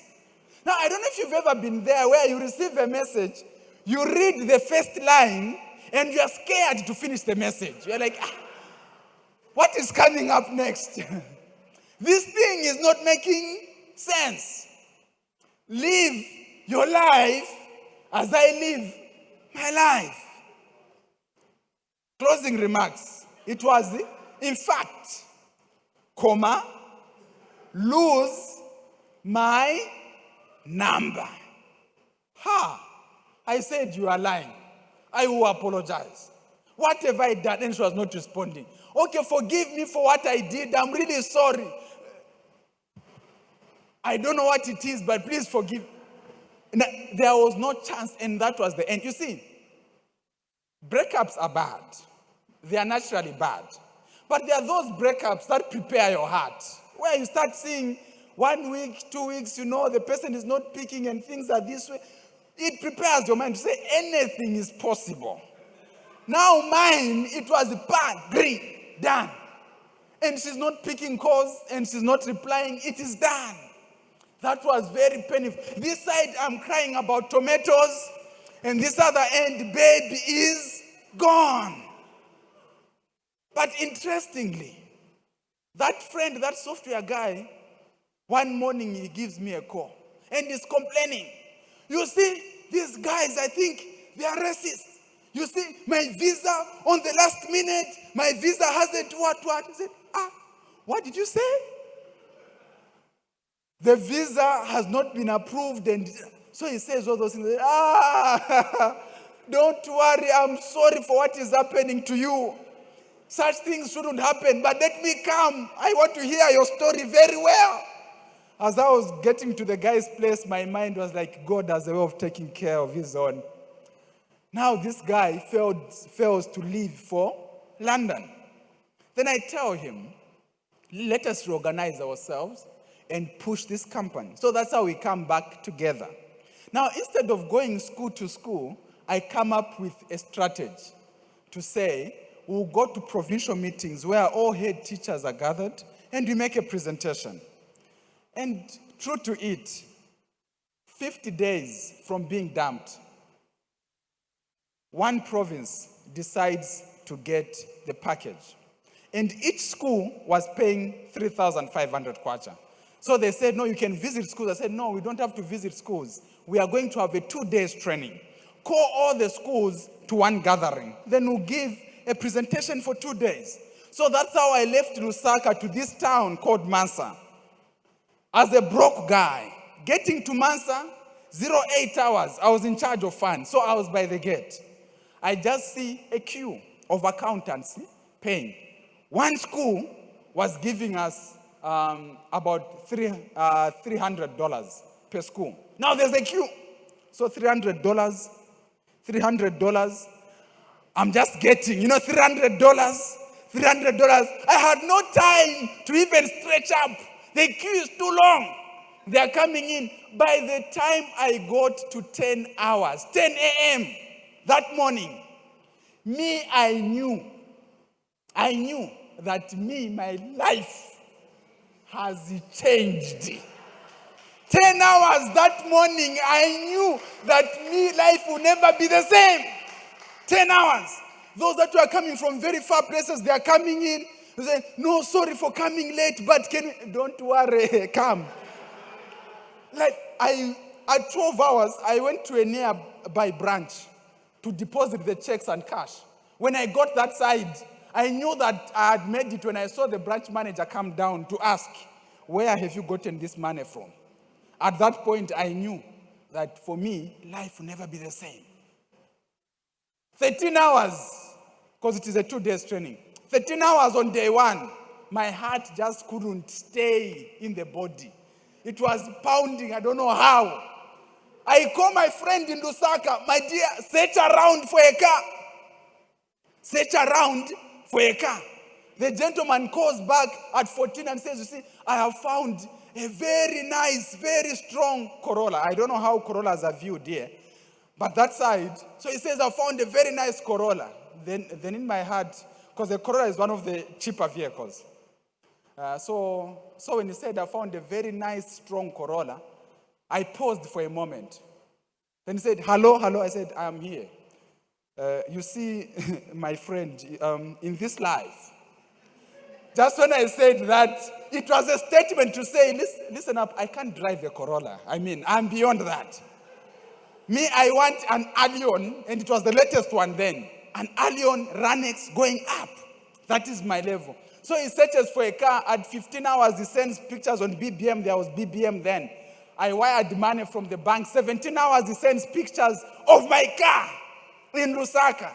As I was sleeping day one, I knew that I was just smiling. Okay, money is nice, money. At night, you wake up, you're just smiling. Day 2 of training, the guy is talking about softwares on the PowerPoint. In my mind, I'm like, just finish this as you want to go. 17 hours, he says, you see, Lusaka is like, 800 Ks from that place. He says, no, we can sleep here so that tomorrow we start off very early in the morning. I said, my dear, I can't sleep here. We are going. Because in my heart, I was like, you see, you can die before you drive. You say life is unpredictable, but I get there first. So we moved the whole night. When I got to Lusaka, the car is there. Life has changed. I went to search for an apartment in a low-density area. Getting that side, I meet this landlord who was a widow. And she says, you see me here, I want 3 months in advance. I don't know if you do that here for rentals. I want 3 months in advance plus security deposit. And she even turns, she wants to walk away. I mean, she looked at me and she judged that I can't afford. She even turns to walk away. But in my heart, I am looking at her and I'm saying, Madam, do you know me? Do you know me? Then I tell her, say, because we had made so much money, then I say, can I pay 1 year in advance? They says, no, I don't know you. Maybe you're a Satanist and whatnot. But finally, I got in and bought everything in the house. Everything new. That's how my life changed. But since I'm talking to youths, I think it would be complete without saying this. Remember that is 50 days from being dumped, and my life has changed. I am roving in a latest vehicle in Lusaka. New apartment, everything new. My life is at the next level. Then my heart does what it does. Starts reminding me, remember 50 days ago. Remember 50 days ago. Then I decided to call babe. So I call babe. Then babe says she's very busy to see me. Very busy. No, just give me 5 minutes. 5 minutes. After 5 minutes, walk away. Of course, I knew that in that 5 minutes, as I arrive, the statement will be clear that life has changed. I am a gentleman. I can't say my life has changed. I mean, you don't do that. So I knew that as I arrive, the statement will be clear. But she refused. She was very busy. In my heart, I said, you are lying. I'll tell you. We had a mutual friend who was her friend and my friend. So I called the mutual friend and said, can I buy you lunch? She says, yes. So instead of going to the restaurant, I buy lunch in advance. So I have it in the car. So I get to a road called Cairo Road. I tell her, say, come near this building, just come. So she comes and, she comes in the car and she gets in. And, we chat about everything else. And I hand over lunch to her. But there's a problem. She's not asking about the car. I said, you are lying, I'll tell you. So then I tell her, say, you see, me, I loved your friend. And your friend loved this car. So I had to buy this car because of my love for your friend. Dumisani, this is your car. Then I did not tell her to say, go tell her. In my heart, I just looked at her and said, I'm giving you 24 hours. Do the right thing. And that's how I left. Exactly 48 hours, I decided to call babe. The phone rang one. Gring, gring. As it was getting to the second one, gring. I just said, do me. I said, hi. And she was so nice to me. Where are you? Oh, no, we're in the same neighborhood and whatnot. And for the first time, she agreed to meet me. And she was waiting at a road called Chirumbulu. Then she calls back after 10 minutes. I said, just wait for me, I'm coming. Hang on. So I got there, I picked her. And just as a way of completing the story, when I picked her, the phone that was there, it was now BlackBerry board. Wow, some of you are young, maybe. I don't know whether you are there. There was BlackBerry board. So BlackBerry was in levels. The top one was board. BlackBerry board. New car, new everything. Then I just thought in my heart to say, this story must be completed properly. And she was going to church. The sister was going to church. Then I said, no, I can take you. But you know what? I am feeling cold. Can I pass through? I just pick a cord. Yeah. A what? A cord. So he passed through, got to the gate, pressed what could be pressed, what could open, opened. And, we drove in. And he said, no, just come through and see where I stay. She comes in. Remember, everything new, plasma screen, everything new. Then I thought that maybe she might think this is my uncle's house. So I had to pass a statement. You see, when you're staying alone as a bachelor, and then I knew, oh, we are talking about entrepreneurship. Yes, so life changed and levels changed. From that, a month later, another province buys, and I then decide to invest in transport. Also, that was the farming time. So then I decided to buy my first truck. So then I was about 22 years old. From that truck, I then move on. I start buying, so that was my very first one, 22. I start getting new ones. So that was the Mercedes-Benz, Artego. From that Mercedes-Benz Artego, I then move on to start buying two at a time. Now, at this point, I moved to what we call truck and trailers. And life is now, great. But then the unthinkable happens. 24th August 2014. One of my newly added trucks is involved in a tragic accident, as you can see there. Now, this truck is huge and big. But it was reduced to that because of the same accident. So many things happened on this particular accident. Number one, the driver had loaded 8 unauthorized passengers in the cabin.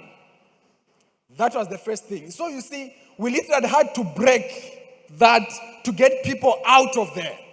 8 unauthorized passengers loaded in there who were badly injured. That was one. Number two, I was ferrying government maize. Then at the accident scene, people looted bags of maize. We had over 600 bags of maize, and we recovered less than 70. It was a huge, huge loss. And this is what it was reduced to. It was a huge, huge loss. And so it was a huge loss. Now, at this particular time, government maize is lost. People are badly injured and they need compensation. And some families were demanding as much as, $15,000. And I was running this contract with the government. I request for my payment. They say, you have lost our maize. So then I tell them, deduct the value of the maize that was lost and pay me the rest. Then they say, okay, fine, let us write to the permanent secretary and whatnot. And I'm not getting my money. And foolishly on my side, and I'll repeat, foolishly on my side, these trucks were not comprehensively insured. It was a new truck, it was newly added, and I thought, let it make a trip, and as it comes back, I'll be able to normalize this. And that is how I lost it. So I had to pay people, compensate people, and that became the end of my transport business. I decided to let go. Then from that's how I then founded ADAC Investments, which is a construction business, and we've done phenomenal jobs in Zambia. And I then founded as well DLN Technologies, where we deal with banks. So ATM cards are given on instant issuance. And I've done a couple of other projects, and I've received multiple local and international awards. Zambian Entrepreneur of the Year.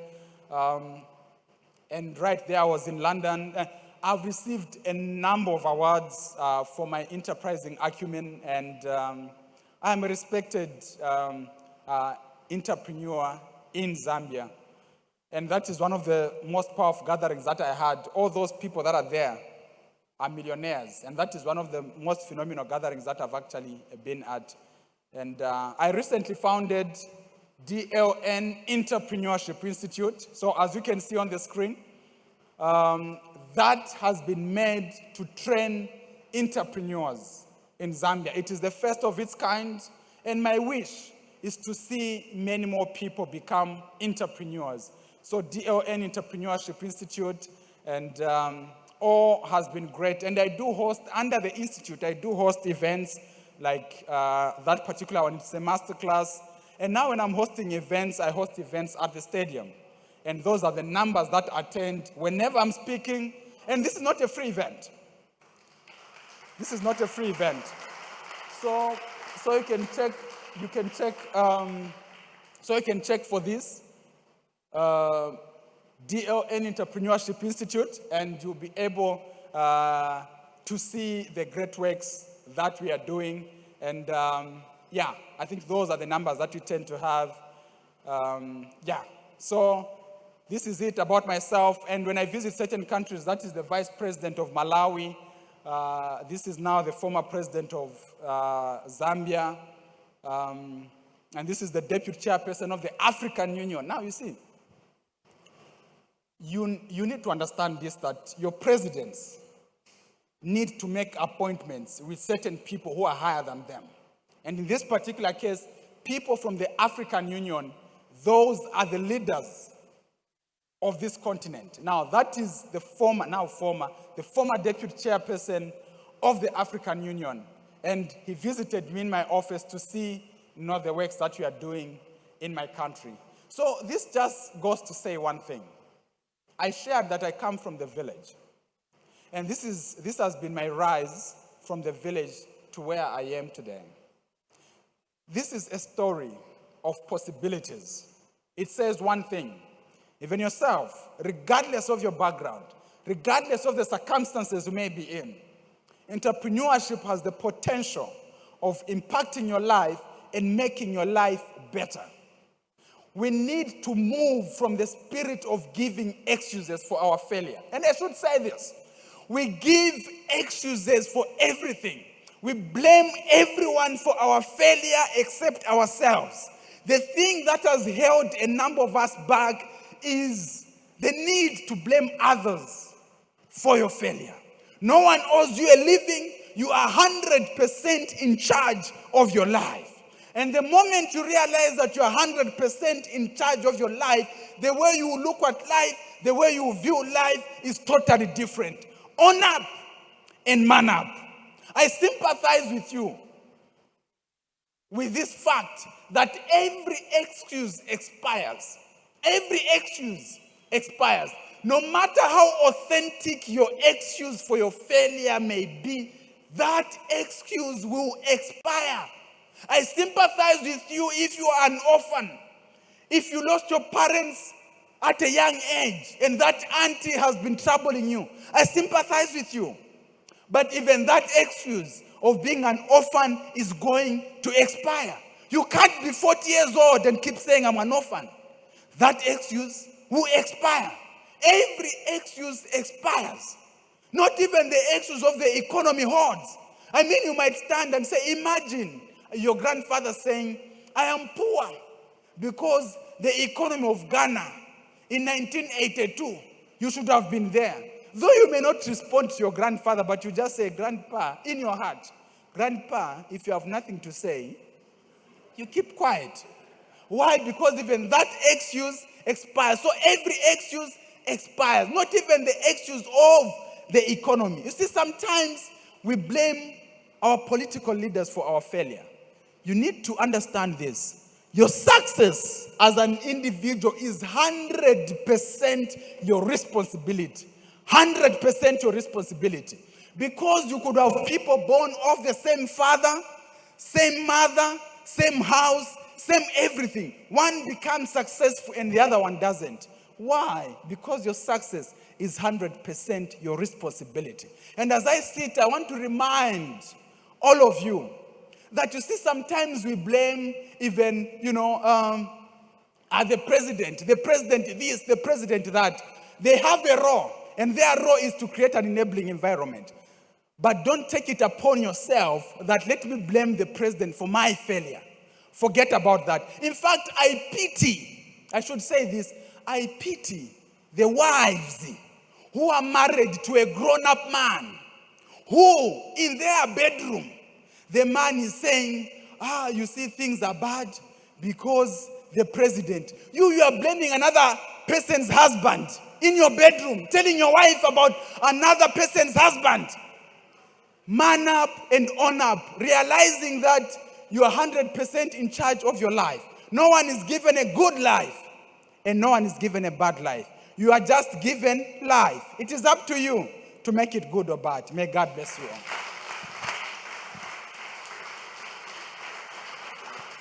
I want to sing grace.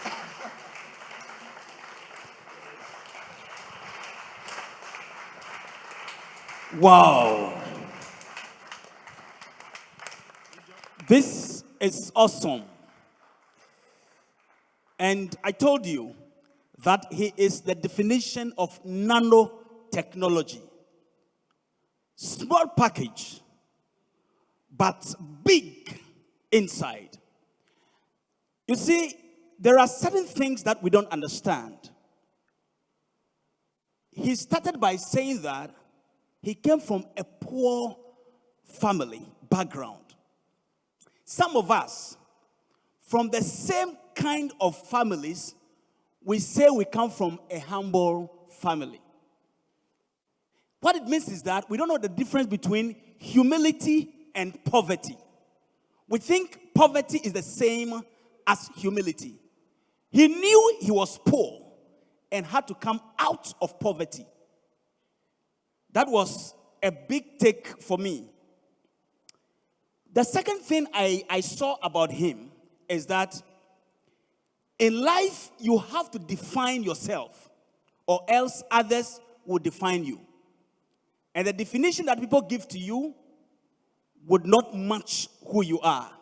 As soon as he crossed to Botswana, he became an international businessman.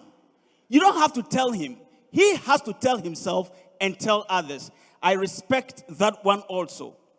Then I also observed something he said that many of us in Africa will find it difficult to understand.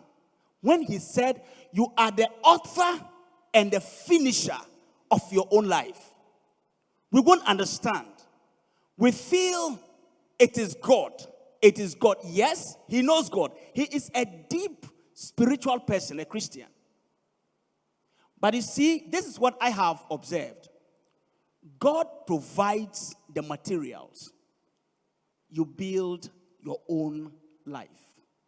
So I agree with him absolutely when he said, you are the author and finisher of your own life. Then he talked about working with others, how to synergize, how to pull your strength together and make things happen. Then he came to the big one, failure. Failure. I believe that failure is the manure to mature. Failure is the manure to mature. And that is what has brought him this far. Somebody said the word fail is first attempt in learning. It's an acronym. First attempt in learning. My brother, you don't know what you have done to us this morning. Bringing Franklin and Incubate together was a great one. And he made us to understand that being knocked down does not mean that you are knocked out. And even if you are knocked out, you have another day to fight again. I remember there was a day I was talking just like the last man you described was me. The last man you described. When we tell our wives about other people's husbands. Because things were tough. And I was making all the excuses. The president, Africa, Ghana, blah, blah, blah. And a voice came through. That must be God. He said to me, if you claim you are poor, but there is something you can offer others in exchange for money, and you are not giving it out, you are not only poor, you are a fool. You are not only poor, you are a fool. Each and every one of us, there is something that we can give out in exchange for money. And yesterday we're having some discussions after service here, and one of the things that came up strongly, we should be able to differentiate between cash and money. Cash is paper. Money is idea. And I salute my brother. Let's give another round of applause for our brother.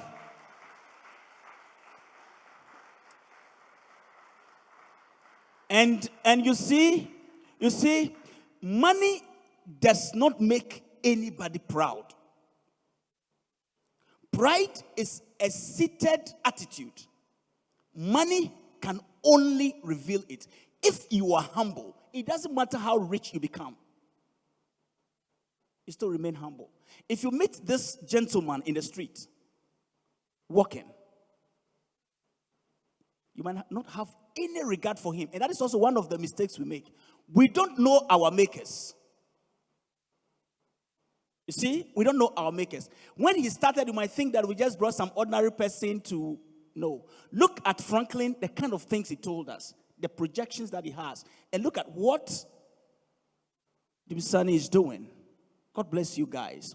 Now, we want to have the opportunity for some questions. If you have a question, you're allowed to ask the question. Those of you online, it is also possible with you. You can just type the question and then we'll pick it up and respond to it. But those of us in the auditorium, please, any question you have, we are ready to listen. But before we go into the question segment, it'll be good to have some good music. Christ Line, are you ready? Oh, they are ready. No more excuses. You have to join me up here, and then you give us one great rendition. But because we are in Ghana, I expect high life. Let's do some high life at this point. And my brothers from outside of Ghana, high life is our own. And you would enjoy listening to high life music. Welcome, Christ Line.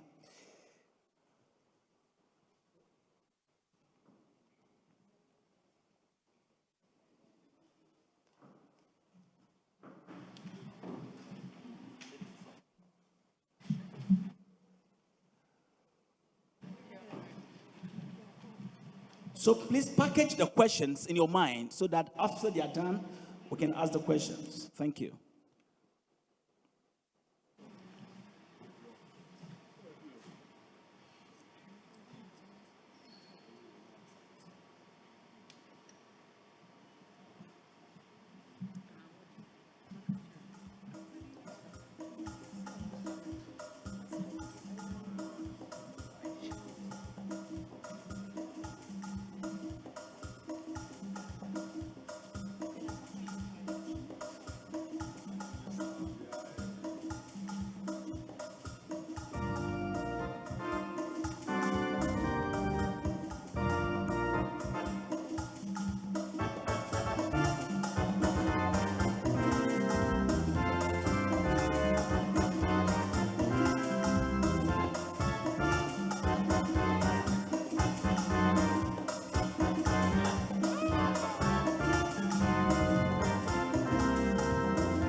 Hallelujah, praise the Almighty God. He is worthy of our praise. Oh, praise God.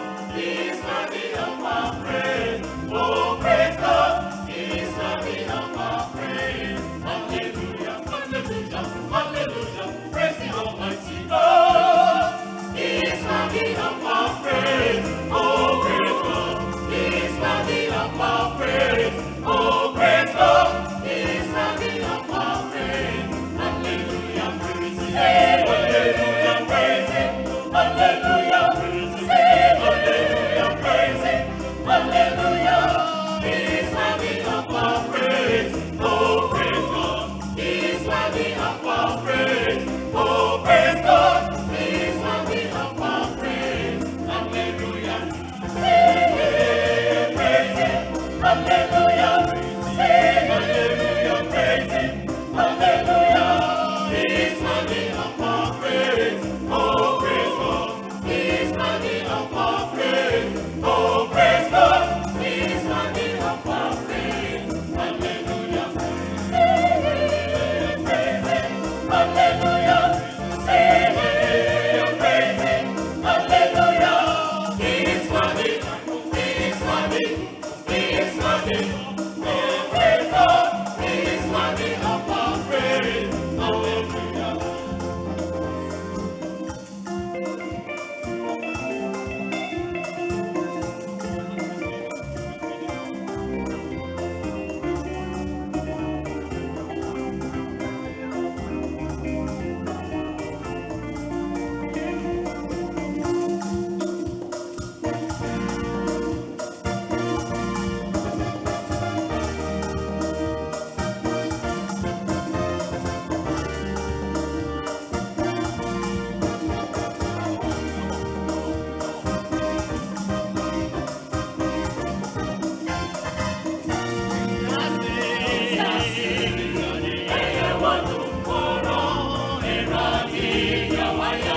A round of applause for Christline Choir.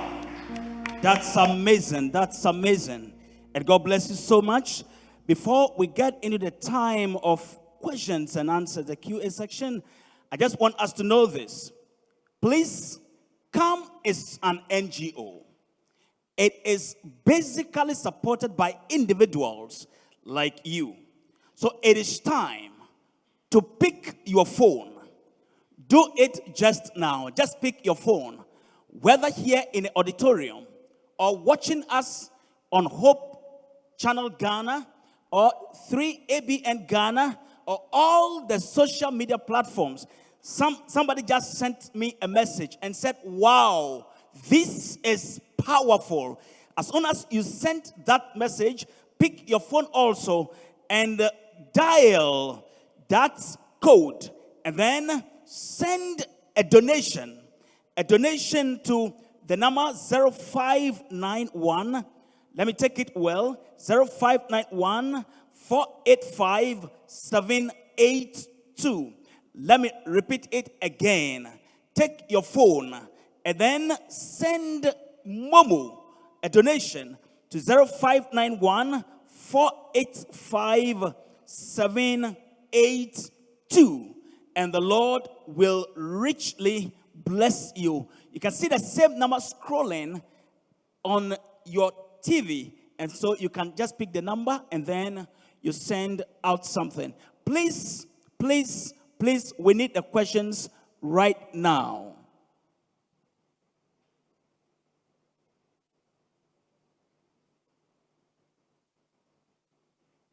All right, any question? Any question? Please, let's see you. Those in charge of the microphone, kindly give us a microphone. And then you also, at the back there, kindly move forward. We want to capture you. So come forward, and then you ask your question. Yes, the first gentleman, please come. Please come. And these questions will be answered by Brother Franklin, and then our second presenter in Kube. Whatever it is, they are willing to respond to our questions. So please, let's hear your question now.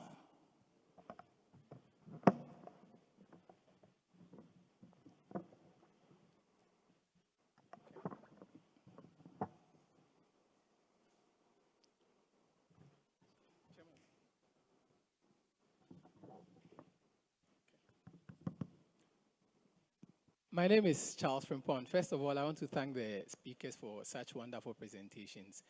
My question is to DLN, the second speaker, that's Mr. Nkube.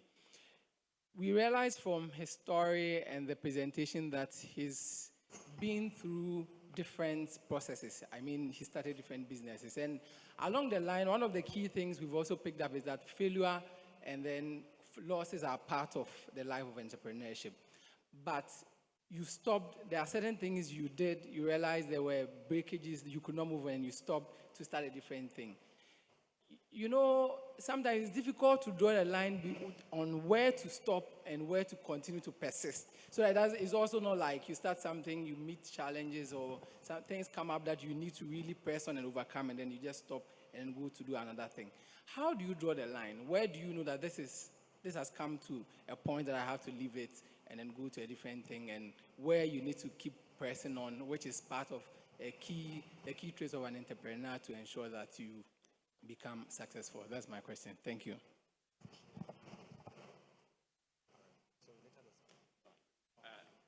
Yes, my name is also Daniel, and my question is very similar to his, so I just wanted to add it to it so you'd answer it. See, there seem to be two schools of thought. One says that concentrate on one thing and do it. If you keep at it, you'll be successful. Another says that if it's not working, change. That's the life of an entrepreneur. You don't just sit at one place. So just to add to his question, let's put all together and try and answer us. Thank you. All right, thank you. Thank you so much. That question is a very powerful one.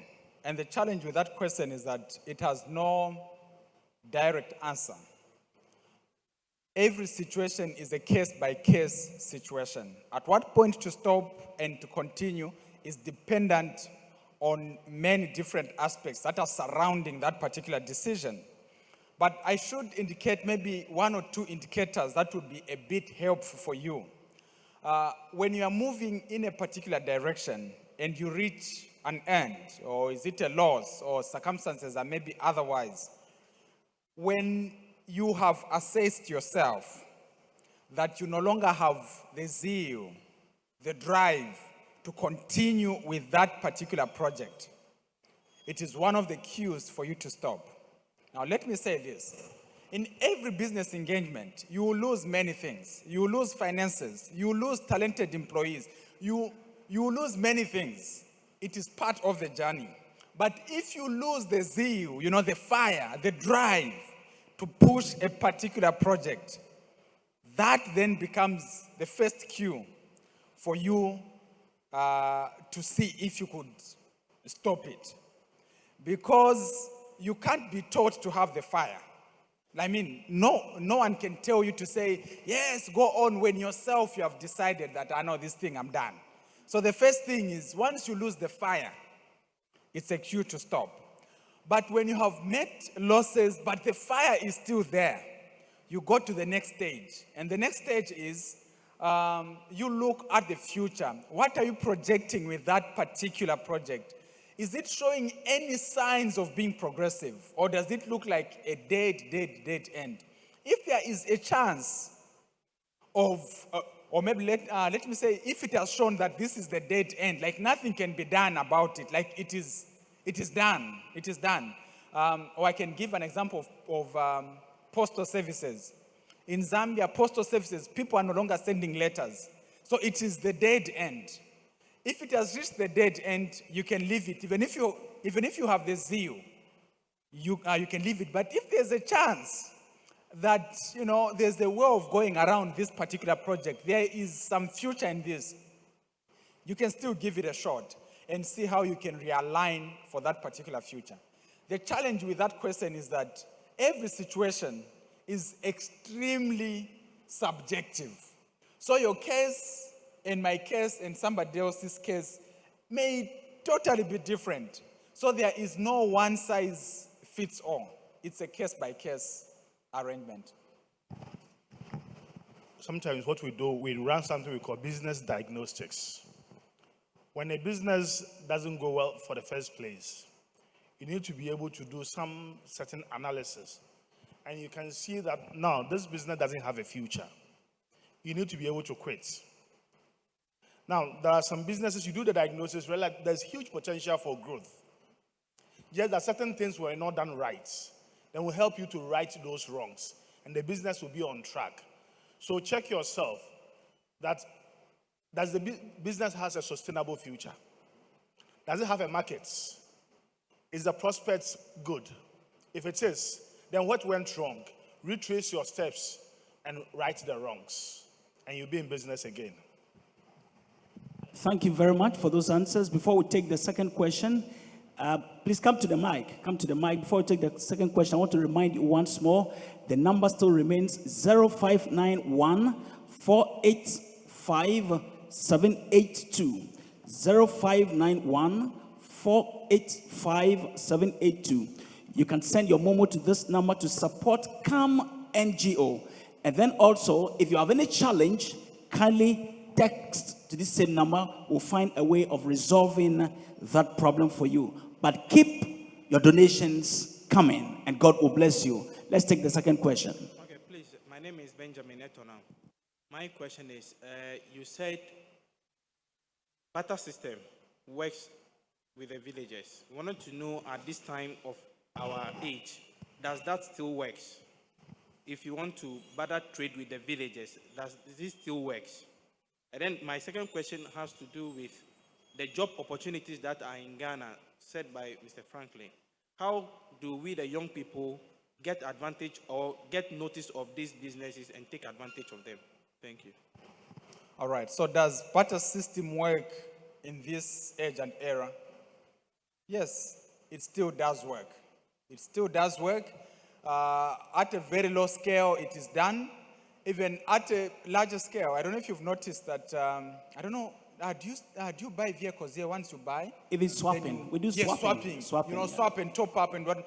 All those are some form of barter system. Though it is a bit hybrid, it still works. It still works, and it can still work. Yeah.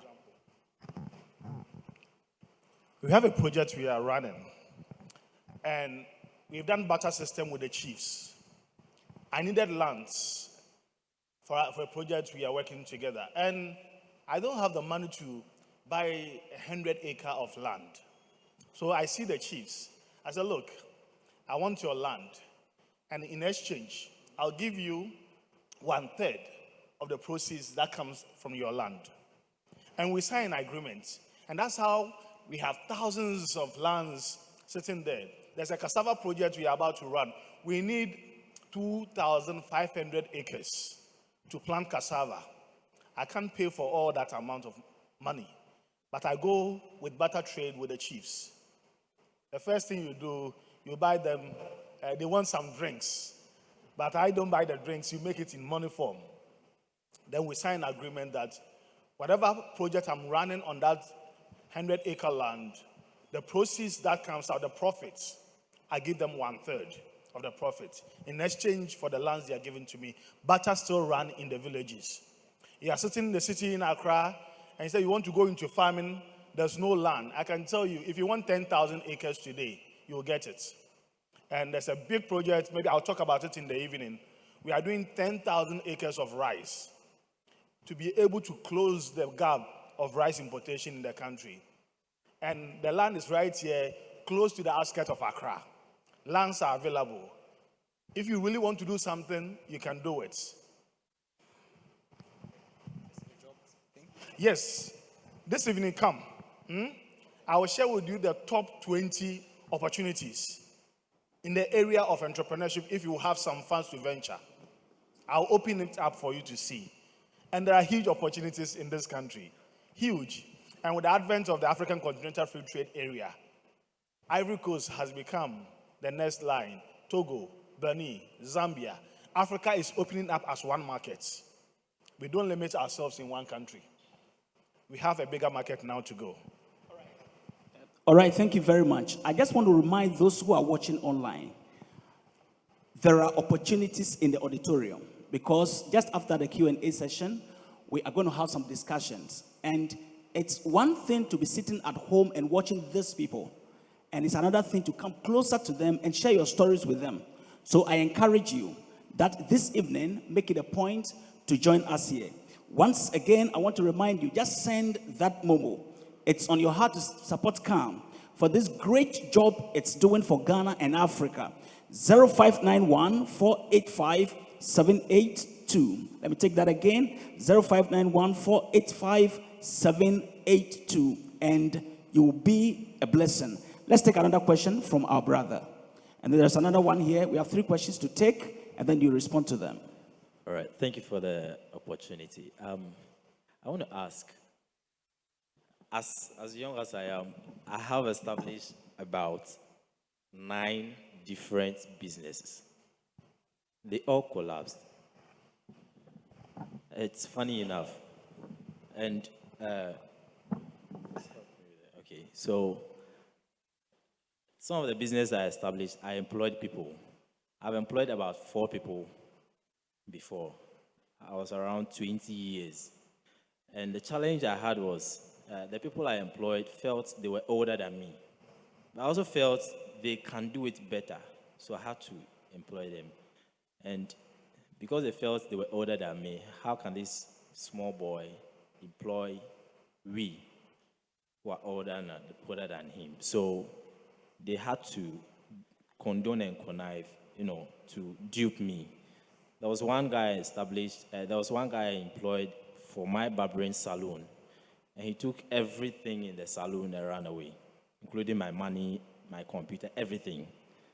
So I realized probably entrepreneurship is not my thing. So I need to work for someone. So I had to start working for someone. And I realized working for someone started working for me. And before I realized, I started doing entrepreneurship again out of the money I was getting from working for someone.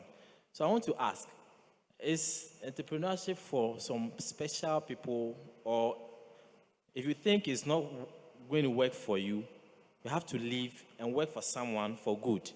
Or anybody at all, any human being is capable of being an entrepreneur? Please help me out. All right, thank you. Well, that's a very sad story, and sorry for the losses.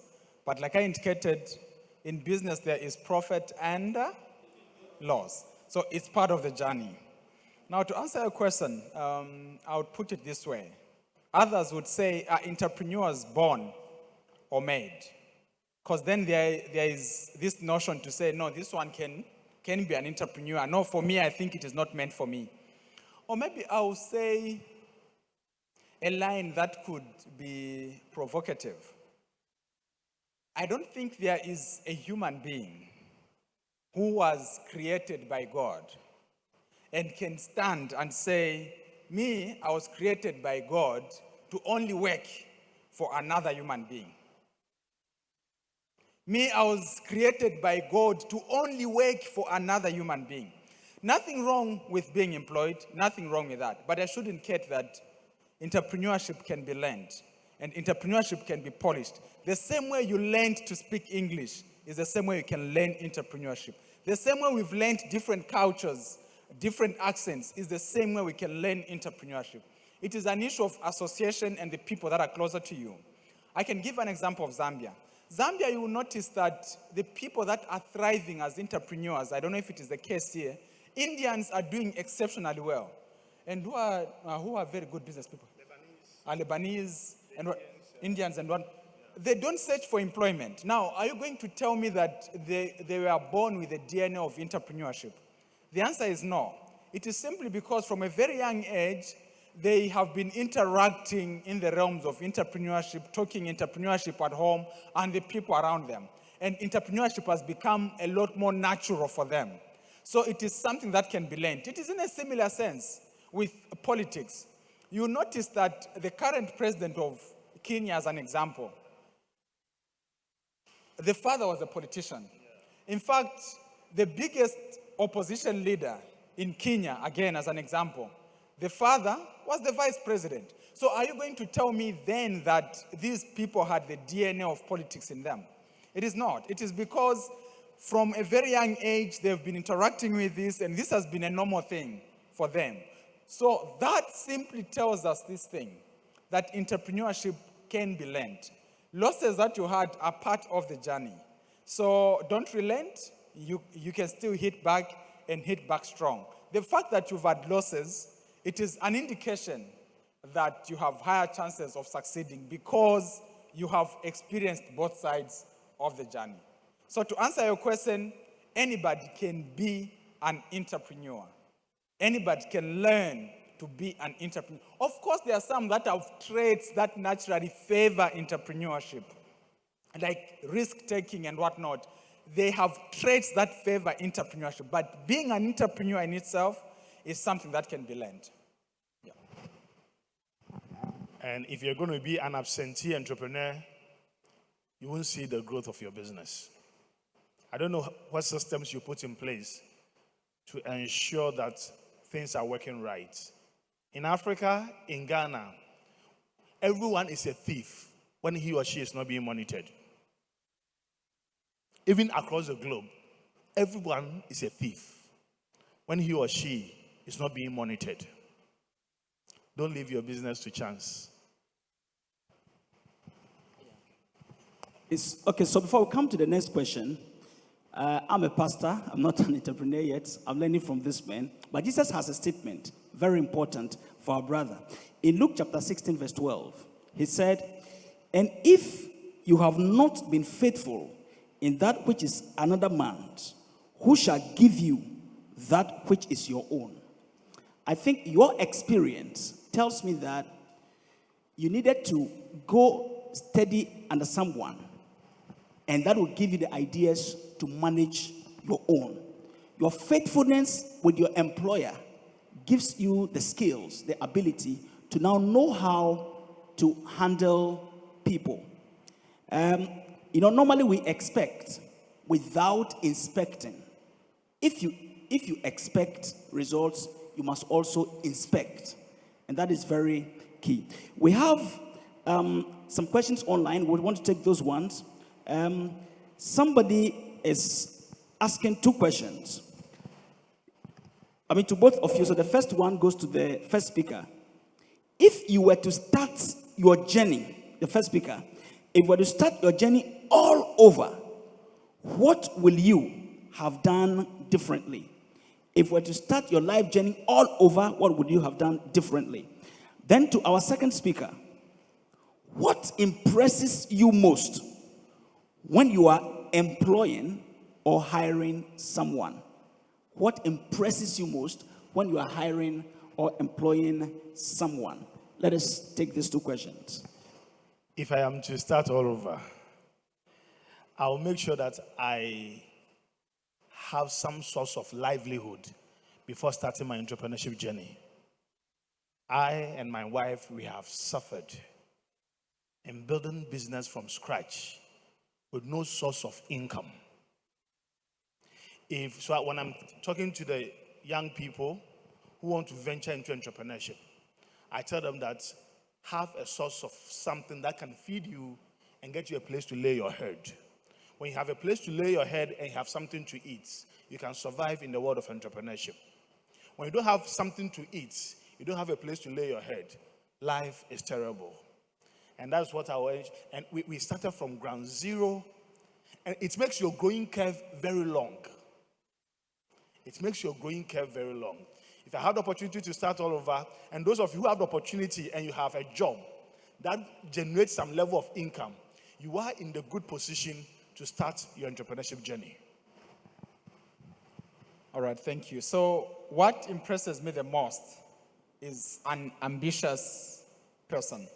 So even as I'm employing, one who shows that they are ambitious, I think for me, that really drives me, because that really impresses me, because a person who is ambitious has the potential of contributing significantly to your business, though at the same time, a person who is ambitious has chances of leaving you because they are ambitious and they want to attain these big things. But a person who is ambitious, to me, is always better than a person who is just settled and is indifferent. So if you are to impress an employer, I think ambition is extremely, extremely important. You must show that you're a pusher, you're a driver, and you impact the business positively. And the challenge to employers as well, it is extremely important to know how to handle ambitious people. They are a huge resource in your organization, provided you can meet them as well at their point of need so that they don't leave you. Having ambitious people in your team, they can turn your company upside down. Unlike having people who are the yes boss kind of arrangement, those who will still be dependent on you, they'll never challenge you on anything, they'll just be saying yes to everything. So having an ambitious person for me is a huge... All right, thank you very much. Somebody is asking the terms and conditions for consulting these experts. They will share with you, but I want to say one thing. What is happening so far gives me a clearer understanding about Jesus' parable concerning the wedding, the feast that was arranged. People were invited but refused to come. A meal has been served free of charge. The first term and condition for meeting these people is to come to the Nat Hall Auditorium, Accra, Ghana. Especially if you are within Accra and its catchment area, you can't miss this opportunity. Do you know what it takes to meet Brother Franklin? Do you know what it takes to meet Brother Dumi? But they've been here for the last 2-3 days. You need to come to the Nat Hall to experience, share your story, share your dreams. Indeed, I'm happy you said they are experts. They will help you to drive on. We'll take some questions from the auditorium here. Let's receive our brother. All right, thank you very much. My first question, my name is Eugene, and my first question comes from a school of thoughts that goes around everywhere that says, whatever you are doing and then you don't have passion for it, you don't do it. As we are talking about entrepreneurship, I was also thinking on the path of career, like having a career path. And what you said right now, just a moment ago, confirmed it. That you get a career path, and then through that you will be able to build yourself to a certain level, and then through that career path, there is entrepreneurial ideas within, and then you dodge into it. Now, I am stuck. Personally, I am stuck. at a place where I have some passion and then a career path I am following. But then there is another opportunity which the passion is not so much there, but then I feel I can do it. But where I am kind of confused and stuck is the fact that if I go for that opportunity, it is going to help me in a way cushion myself now and then later continue with my career path.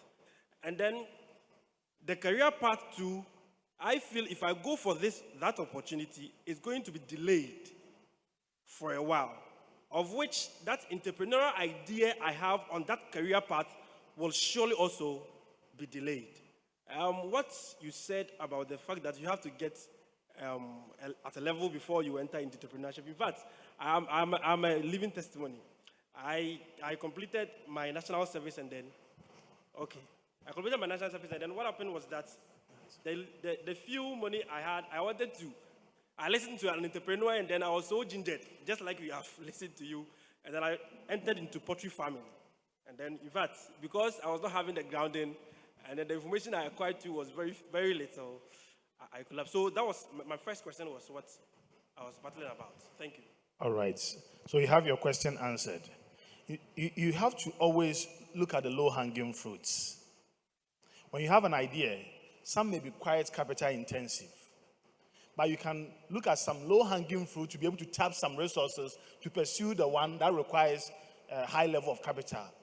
And that's what we've been doing in our business to be able to ensure that we give attention to the dreams and the visions we have. Yesterday, a teacher approached me, said he has an idea. He wants to resign from GES. I said, wait, don't resign yet. This is not the time. You can take a salary loan and use that salary loan to develop that business idea you have. And whilst you develop it, when this business can pay you twice, 3 times of what GES is paying you, you are ready to quit. So this is how, because when you take a salary loan, the pressure is not on you, on your business. It's on your salary. And once they did that, you have the peace of mind to run and build the business. People will say that we don't take loan for start a business. Yes, that is true, but you can take a salary loan, which is secured, to be able to start a venture. That is very important. I really appreciate this very answer. So we take this gentleman and the other one and probably bring the Q&A session to a close. But don't forget, we are still here at the auditorium. We are going to have a session that will be off air, and that is the benefit to those who are here in the auditorium. Let's hear our brother. Okay, so my name is Klaus. First of all, I want to find out when our second speaker was presenting, he made mention of he deciding to move from the field of transportation to construction. I was trying to figure out what exactly could be the reason, because starting construction also requires capital. And so if it is for, let me say, the loss that he incurred as a result of the accident that he decided to change, then where did he get the capital to start the construction? And so I want to know the real, or let me say the factors he considered before changing the field of operation. And then the second one has to do with myself. I have the passion to invest in a particular business, but my passion is not, let me say, natural, but then it is driven by the profitability of the entrepreneurial idea. Am I on the right path? Or probably I need to have the passion for it before I do it. And so the first speaker said in the evening he's going to mention top 20 ideas that, or ventures that we can engage ourselves in. I really want to hear that, because Ghana that we find ourselves in, we need to know some of these things and know where to venture. Thank you very much. All right. I should begin by passing a comment with a person who was finding out to say, how do we get in touch with these people? Yes, so I'm on Facebook, and I use the names Dumisani Lingamangari Ngube. So you can check for those, or just search for the Radical Entrepreneur. So you can see the content there. But in terms of meeting on a one-to-one basis, it might be quite difficult. Yes, but there you can see a lot of info that I've shared. If you pay $20,000, you fly from Zambia and come. Well, I think my charges are very public. So for me to speak, it is $10,000. $10,000 for a 40 minutes address. Yeah, it is clear. No, it is there. $10,000. My voice just doesn't come out. My voice comes with an invoice. So a clap would do. yeah. So you see, I feel bad when I see a number of us not taking advantage of such gatherings. This is the only place where we can easily interact in a church-related space where we can easily interact. Otherwise, outside some of these places, especially if you're in Zambia and there's security, there's what, you won't see me. If you want to see me in my office, you have to pass through the two secretaries, you have to pass through my PA, and if you want an appointment, some that you are calling for an appointment last week, their appointment is in December. So, and here you are, I'll be stepping out of this place, and we can interact quite easily, we can talk at that level. I think these are places that people should understand, that if you want to network, these are the best places to easily network. And they don't understand it when they don't take advantage of such gatherings. So for you who are here, give yourselves a round of applause to begin with. And we can as well give a round of applause to the organizers because they make it easier for you. Yeah, so I just thought I should put that across. These are places where you can take advantage of. Then to answer the question on the transport business, the reason why I left the transport business, it is similar to the answer that I gave to the other gentleman. I lost the zeal. I lost the fire for the business. Why did I lose the fire? That business, I think it was giving me a lot of headaches. You are receiving a call from a driver at 23 hours or at 11 p.m. You are scared of picking the phone from the driver because you are thinking, is it that they've arrived well? Is it that there's an accident? Is it that they have a breakdown? Just that headache for me just became too much, and I wanted, some freedom from that business. I really wanted to run it, but in the process, I lost the zeal. Was it still profitable? Yes, it was profitable. But why did I leave it? I lost the zeal. You can't push me to have the zeal. So when you've lost the zeal for the business, you've lost the power and the fire, then you've lost that particular business. Just move out. How did I then fund, the next business? Or maybe it is something that I could, gladly share on in the next, in the evening's presentation. Because the business that then got to be bigger, it was not the construction business, it was the technology business. So I'll be glad to share with you how I started with limited capital and managed to become a market leader within 12 to 16 months. Or maybe I can share that quickly in very few steps. So there are steps that I call the 4 radical steps. This is not textbook information. This is something that I have learned over time, with the failures and everything else. So these are the 4 steps that I want you to follow out in whichever business that you engage in. Number 1, know the game. Number 1, do what? Know the game. Research as much as you can in a field that you want to get in. Know, in fact, even that information that seems irrelevant, know it. It is extremely important. So when I was getting in the cards business, I got to know everything about cards, who the manufacturers are, when those companies were founded, who are the biggest manufacturers in Europe, in America. I knew everything about that business that has to do with the cards, like the ATM cards. So I knew the game. So that is number 1. Number 2, know your competition. Invest as much time as possible to understand who your competitors are. Your competitors are people who, if clients don't buy from you, they will then buy from those. Those are your competitors. Invest to know your competitors.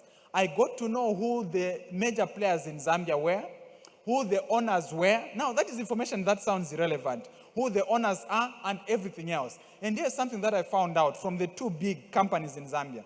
The first one, the owner, was the permanent secretary at State House. So I knew that he had the political connections. The other one was running a company called NECO. Now, NECO is the company that has branches across the country in Zambia. So I knew them. Then I even got to know where they buy the machines from. So I knew that they were buying machines from Dubai and South Africa. So I knew. Number one, I knew the game, then I knew the competitors. And how did I get to know the details of these competitors? One of the things that I did is I got in and bought certain products from these companies, products that I did not really need, but I had to buy just to get closer to the salespeople and understand how they do what they do. So know the game, know your competitors. Number three, differentiate yourself. There is nothing wrong with copying a business idea, and I should say this.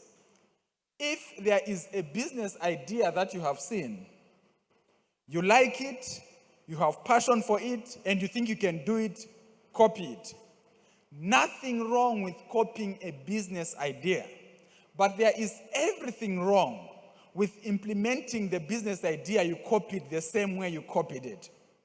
You need to understand that there are very few original ideas in the world.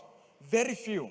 A number of them are copied, improved on, and differentiated. I can give an example of Facebook. Facebook is not the first social media platform.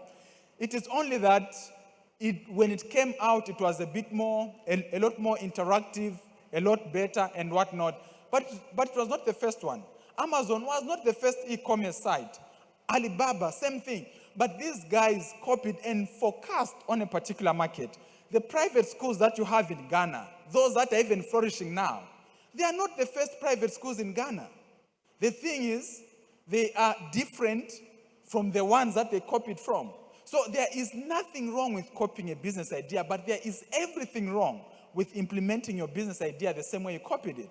So for myself, when I picked the cards business, I knew the game, I knew the competitors. On differentiating myself, I decided, instead of buying the machines from distributors the same way our competitors were doing, I decided to contact the manufacturers. Now, here's the key that I want you to pick, because things lie here.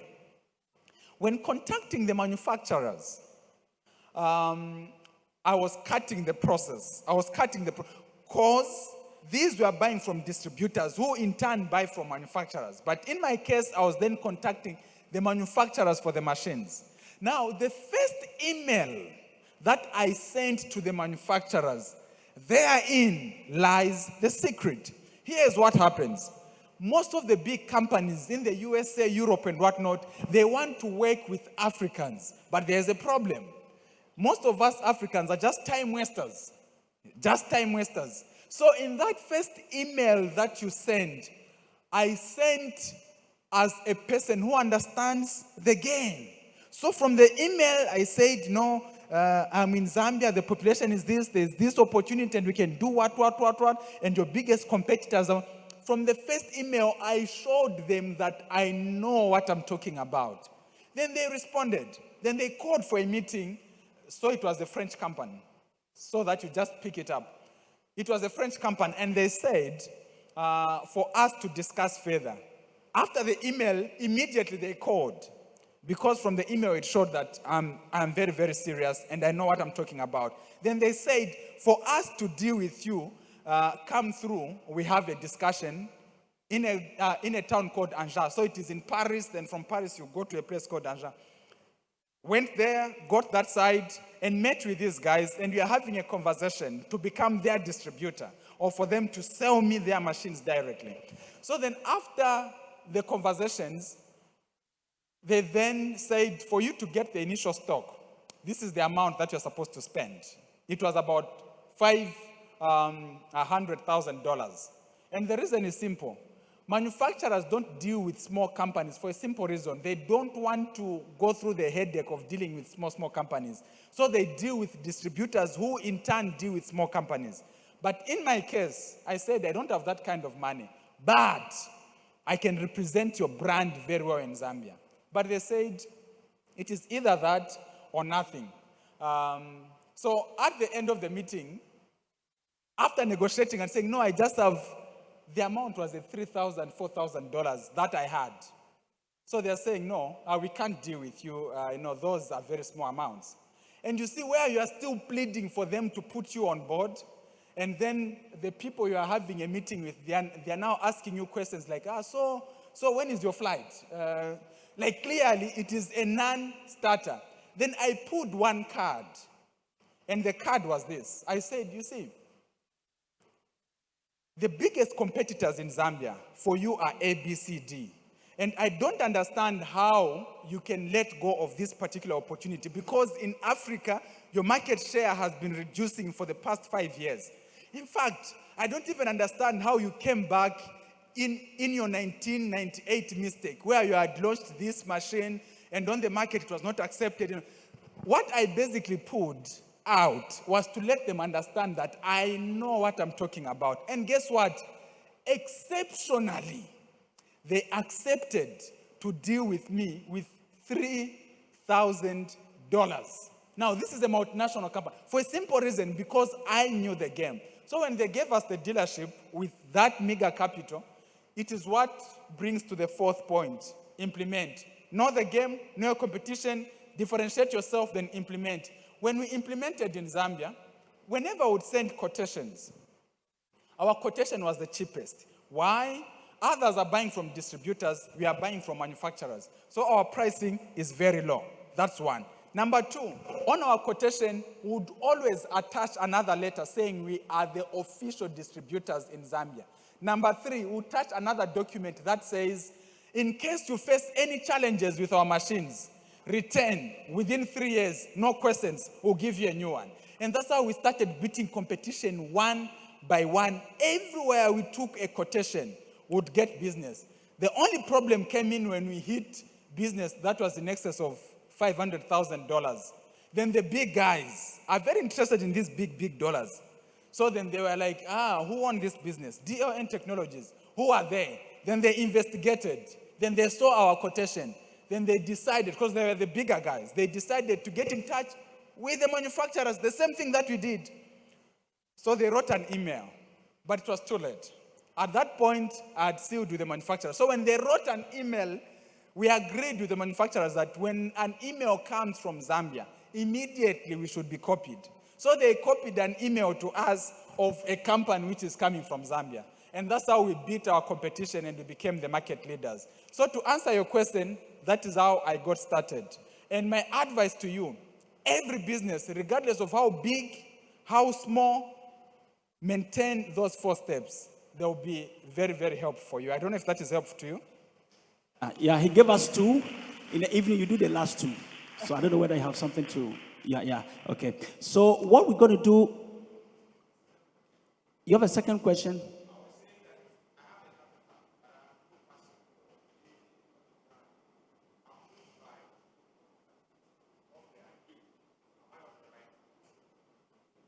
He has capital. But you have no entrepreneurial idea. No, you have no passion. Okay. Oh, He has no you passion. have no passion for a particular business idea? Yes. Or can you continue that? Or maybe can you get on the mic so that I just get that clear? So what I'm trying to say is that I have the capital. Should someone come tell me, oh, we can do barbering, we can do poultry, we can do this, I look at the profitability of it, not the passion. But I have the capital. Am I on the right course? All right. So can you do a business that you have no passion for? Now, here's the thing. If you can do a business that you have passion for, that is hallelujah, 100%. You've now hit a jackpot. Now, you need to understand one thing. There are passions that cannot be monetized. So you may be passionate about something and it's a great passion and you can do it very well, but if it cannot be monetized, forget about it. There is a chance that you can do a business that you have no passion for, that is still fine. But if you can find a business that can be monetized and it is your passion, that is hallelujah. Now let me explain this. I was selling goats. Do I have passion for gods? No. So you can do a business that you have no passion for, but if you can raise money from it, if it is profitable and you can raise money from it, it can make it possible for you to invest in your passion. Make sense? So I can give an example. I've done the gods, I've done all these things that I had no passion for. What I do now, this issue of sharing on entrepreneurship, I think I've come to realize that I have so much passion for this. And of course, I praise God for a simple thing that I stopped stammering. So for me, this is a miracle. The fact that I can say these sentences without stammering, to me, every time I'm speaking, I feel so nice. And in fact, even right now, I feel so nice that I can speak without stammering. So to me, this is passion. So what have I decided to do? I was just sharing with my leaders yesterday that I've put $3 million. How much is $3 million in? That's about 30 million cedis. Or so 30 million cedis in an investment that has to do with, building people to become entrepreneurs, pushing people to become entrepreneurs.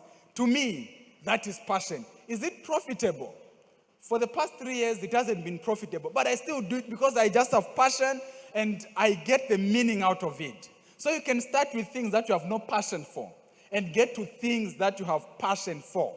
Now, this passion, I didn't have it back then. I think allow me to say this. I share this and I'm so passionate about entrepreneurship for two things. Very, very important.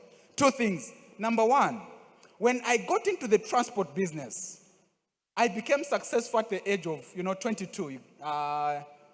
22, 23, I had these truck and trailers, and people couldn't believe that a 23-year-old could own such. And I remember at one point, at a checkpoint, a traffic cop had trouble with one of my drivers. The traffic cop insisted that he wanted to see the owner of the truck. So my driver calls me. I get to the checkpoint. The moment the traffic officer saw me, he shouted at my driver saying, I told you to call the owner, not the son, to the owner. So I had to be there now trying to prove, say, no, DLN, those are my initials. So I started off quite early. Now at that point, this is painful, but I'll still say it. There are people that couldn't believe a young guy could do that. And what did they then do? They termed me a Satanist. This guy, obviously, he's a what? He's a Satanist. How can a 22, 23-year-old own such things? This guy should be what? A Satanist. And sometimes people that would say such things are people who are close to you, people who've seen you grow. And they can't believe that you can move from poverty and become successful. So they called me that. And I should say that this was very painful. Very painful when I got wind of it. It was so painful to a point that at one point I sat and said, maybe I should just stop working so that I become poor, so that when I become poor, I can be accepted by everyone. So that particular incident pushes me to want to share with many others so that a lot of people can become successful. That was one. The other thing that has pushed this particular passion, 2015, I go for a meeting in France, get to the airport. It was my first trip that side. Getting to the airport, the immigration lady questions me, where are you from? Of course, that was a very useless question because she was holding my passport. But still I said, I'm from Zambia. Then she says, what are you here for? I said, I'm here for a business meeting. From which company? I said, DLN Technologies. Who are you that side? I'm the CEO. Then she looked at me with suspicion. I don't know why. She was suspecting me for whatever. So she says, invitation letter.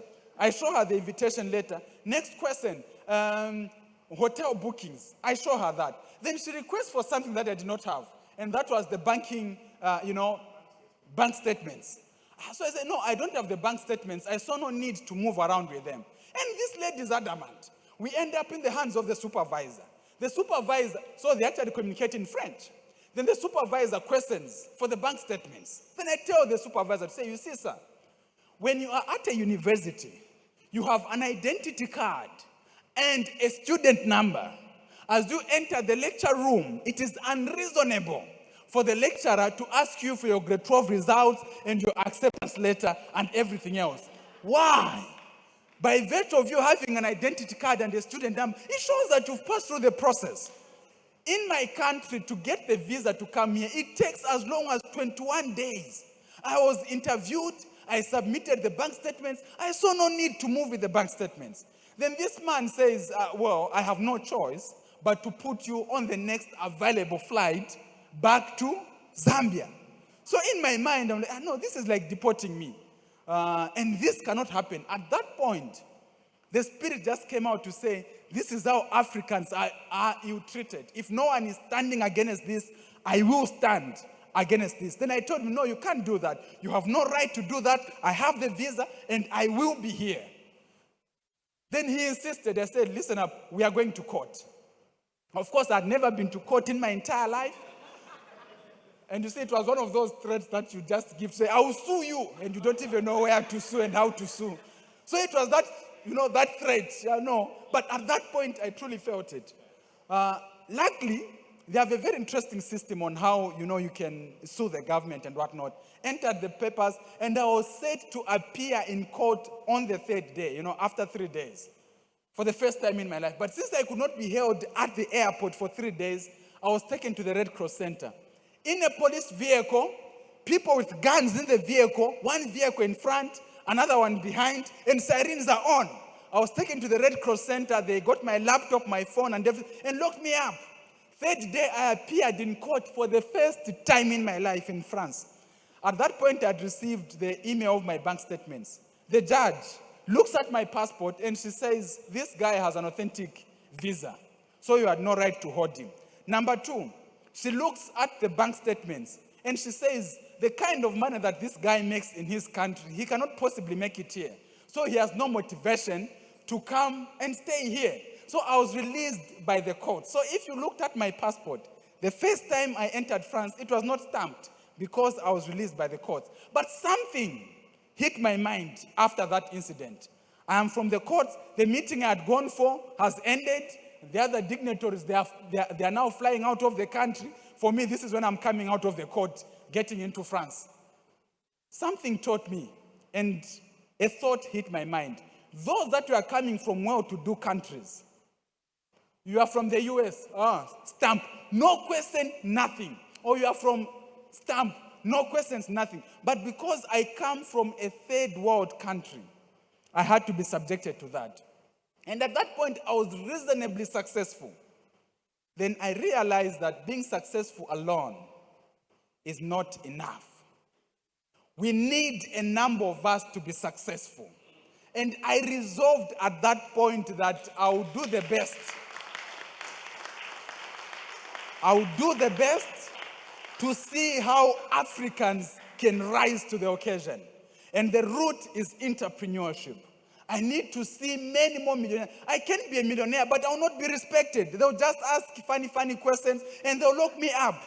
At that point, I decided that being a millionaire alone, being successful alone, is not enough. I must get down on the ground and see how we can raise a number of others. That is my passion. And now, because I have the resources, I have the finances, I can do so much more to push my passion. I don't know if that answers the question on passion. It does. Thank you very much. To be frank, I have learned something very great today. Some of us have been following our passion, but the passion does not give money. It doesn't give money. Charity. And I go home to cry. So I have to do something that can monetize. And when the money comes freely, my passion can go. That is the spirit. Thank you very much. And I love that one. See, some of us talk so much we are paid less. But his voice comes with an invoice. Did you get that one? His voice comes with an invoice. Our voices shall receive invoice. Don't just claim it. We have to work it out. Amen. All right. So thank you very much. So we have a gift for those in the auditorium. We brought some juice and a taste of our product, the bread, for all those in the auditorium. Sorry to those who are outside here. Thank you very much. There are several other questions, but for the want of time, we would break at this moment. In the evening, make sure that you are here. And I'm repeating myself again. This parable of Jesus Christ, this particular time, is making real sense to me. When meals have been served and people are hungry in the streets and yet they will not come to the table, make your way to the auditorium. It's open till evening. To be frank, you can decide to stay here till we meet again in the evening. We want to thank our two brothers, Brother Dumi and Brother Franklin. God bless you so much. You are pushing for Africa. And you can take your seat for now. And God bless you. God bless you. You see, what they have told us, for me, I'm so pleased. Because at this level of their lives, they want to grow human beings. He is spending $3 million to grow human beings. It means he's thinking generationally. If you raise one human being, you are affecting a family, a community, a nation, and you are influencing the entire globe. And I think that is powerful for me. We would invite Christ's Line Choir again. We have so much to do, but for the want of time in the evening, we will continue. You can see that on day 4, the whole idea of CAM, Center for Outreach, Mentorship and Empowerment, is coming to reality. And you cannot sit back, but to join in success. God is blessing us. God is blessing Ghana. God is blessing Africa. And God is blessing the world. If we pull ourselves together with much strength, the world will respect Africa.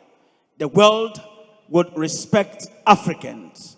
After their song, we'll take a closing prayer and bring the curtains down. But don't forget to we'll take some announcements and then we'll come to a close for this morning. But don't forget to be still pushing the money through 059-148-5782. We are in the hands of Christ Line Choir. Take it up from there.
Mami nyase suchama nyame susume chame konfa So unshira gume so mami yese suchama nyami sunsume chame kwanpa Jimmy Tata Yeswe Namashasio Mama Huadi Mire Metumia Sumo Wune Quantrefo Wune Chetrefo Yami Sunsume Chame Kwanpa Jimmy Tata Yeswe Namashasio Mama Huadi Mire Metumia Sumo Wune Quantrefo Wune Chetrefo Yami sunsume, Jimmy Tata,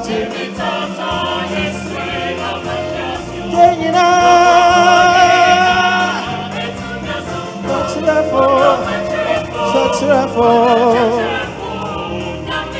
Yami sunsum, Jimmy Tata, Jenina, Yami sunsume.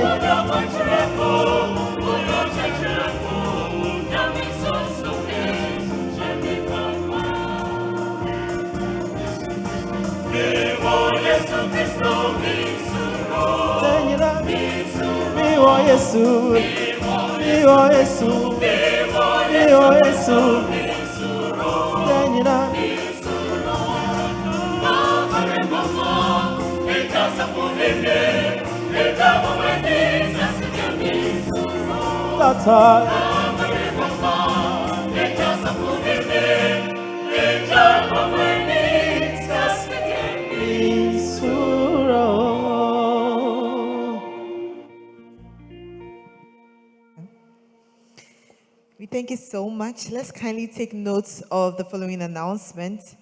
As you heard from our speakers, make sure you don't miss this evening's session. As what you've heard this morning is just the introduction. The real deal is yet to come. So please, let us not be selfish. Share the links, invite someone, and note that it is not enough to just join virtually if you are in Accra. Grab the opportunity to meet these speakers in person in the auditorium at no fee. Join us at the NAT Auditorium for even much more. Remember, today's session is dedicated to innovation, creativity, and entrepreneurship. Please note, it is not just enough to come. Kindly endeavor to come early so that you don't miss out on anything. Remember, this is an opportunity of a lifetime. Kindly note that if you're a media house or have an engaging online platform that would be useful to God's cause and you would like to share this inspiring content, contact us on 0591 485 782. 0591 485 782. Please, as you realize, this conference is absolutely free, indicating that it is fully funded by individuals like you and I. However, all has not been sorted. Therefore, we do need your assistance, so no amount is too big or small. You can do so by making your donations to 0591 485 782 or contact the same number for enquiries and further assistance. Please, we are entreating all who have not registered to do so because all our correspondence will be done through your contact used in registration. You can do so by dialing *928 *450#. Because we want to support businesses, we are giving opportunities for businesses to exhibit their products on the ground at a small fee. Contact the same number if you are a business owner and you are interested in this opportunity. Ellis Mukasi food court will be available every day. So if you are hungry after, you can, go outside and get yours. Please, tomorrow's morning session will be mostly online. As we indicated that during weekdays, the morning sessions are from 5 a.m. to 6 a.m. However, if you are close to the auditorium, it will still be open, so you can join. However, the evening sessions for weekdays and as well as the weekends will be 6 p.m. to 8:30, so we entreat everyone to be in the auditorium. Come every evening with an offering to praise God and support this beautiful program. Thank you, and see you in the evening.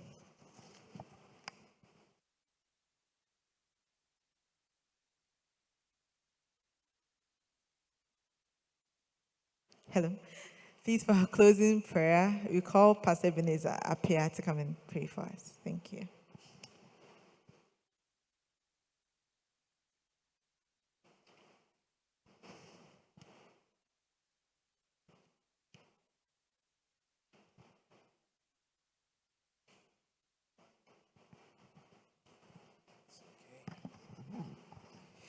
Please shall we be upstanding as we pray.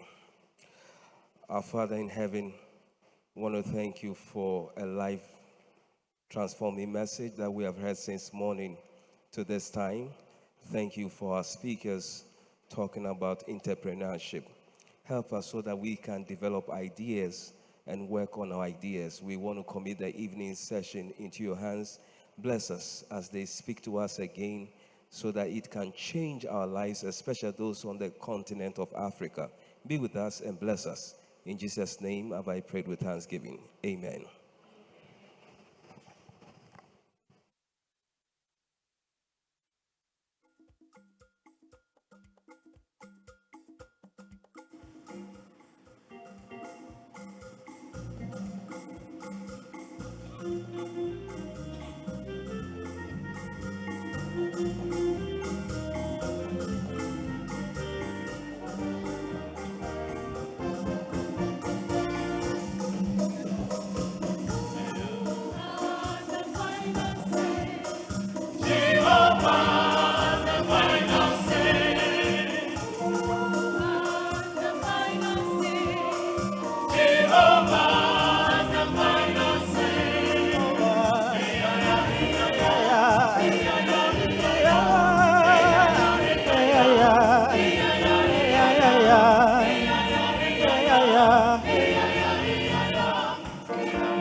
Jehovah,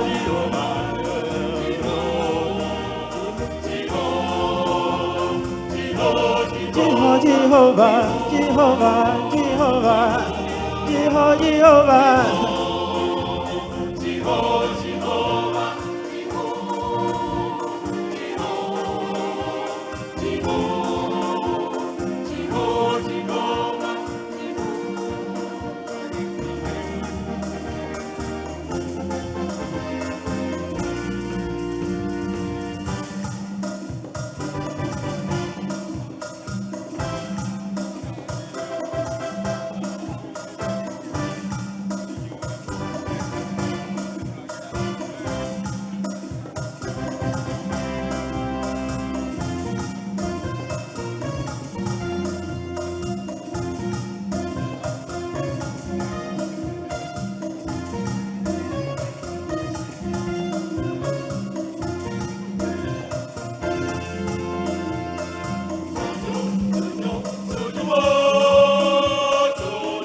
Onya tujo, tujo, tujo,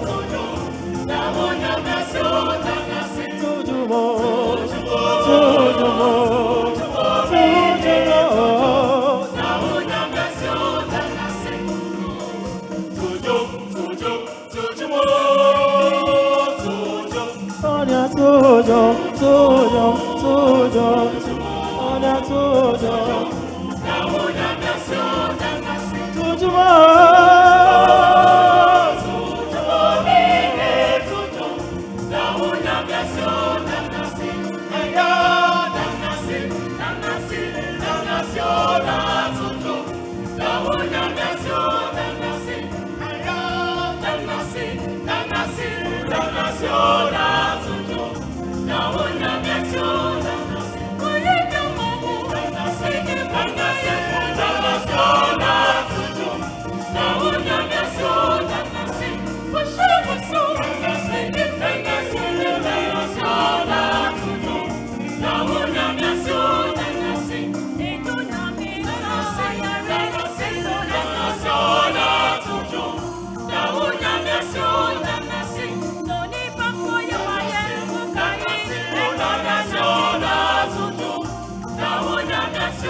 Sojam, Sojam, Sojam, Sojam, Sojam.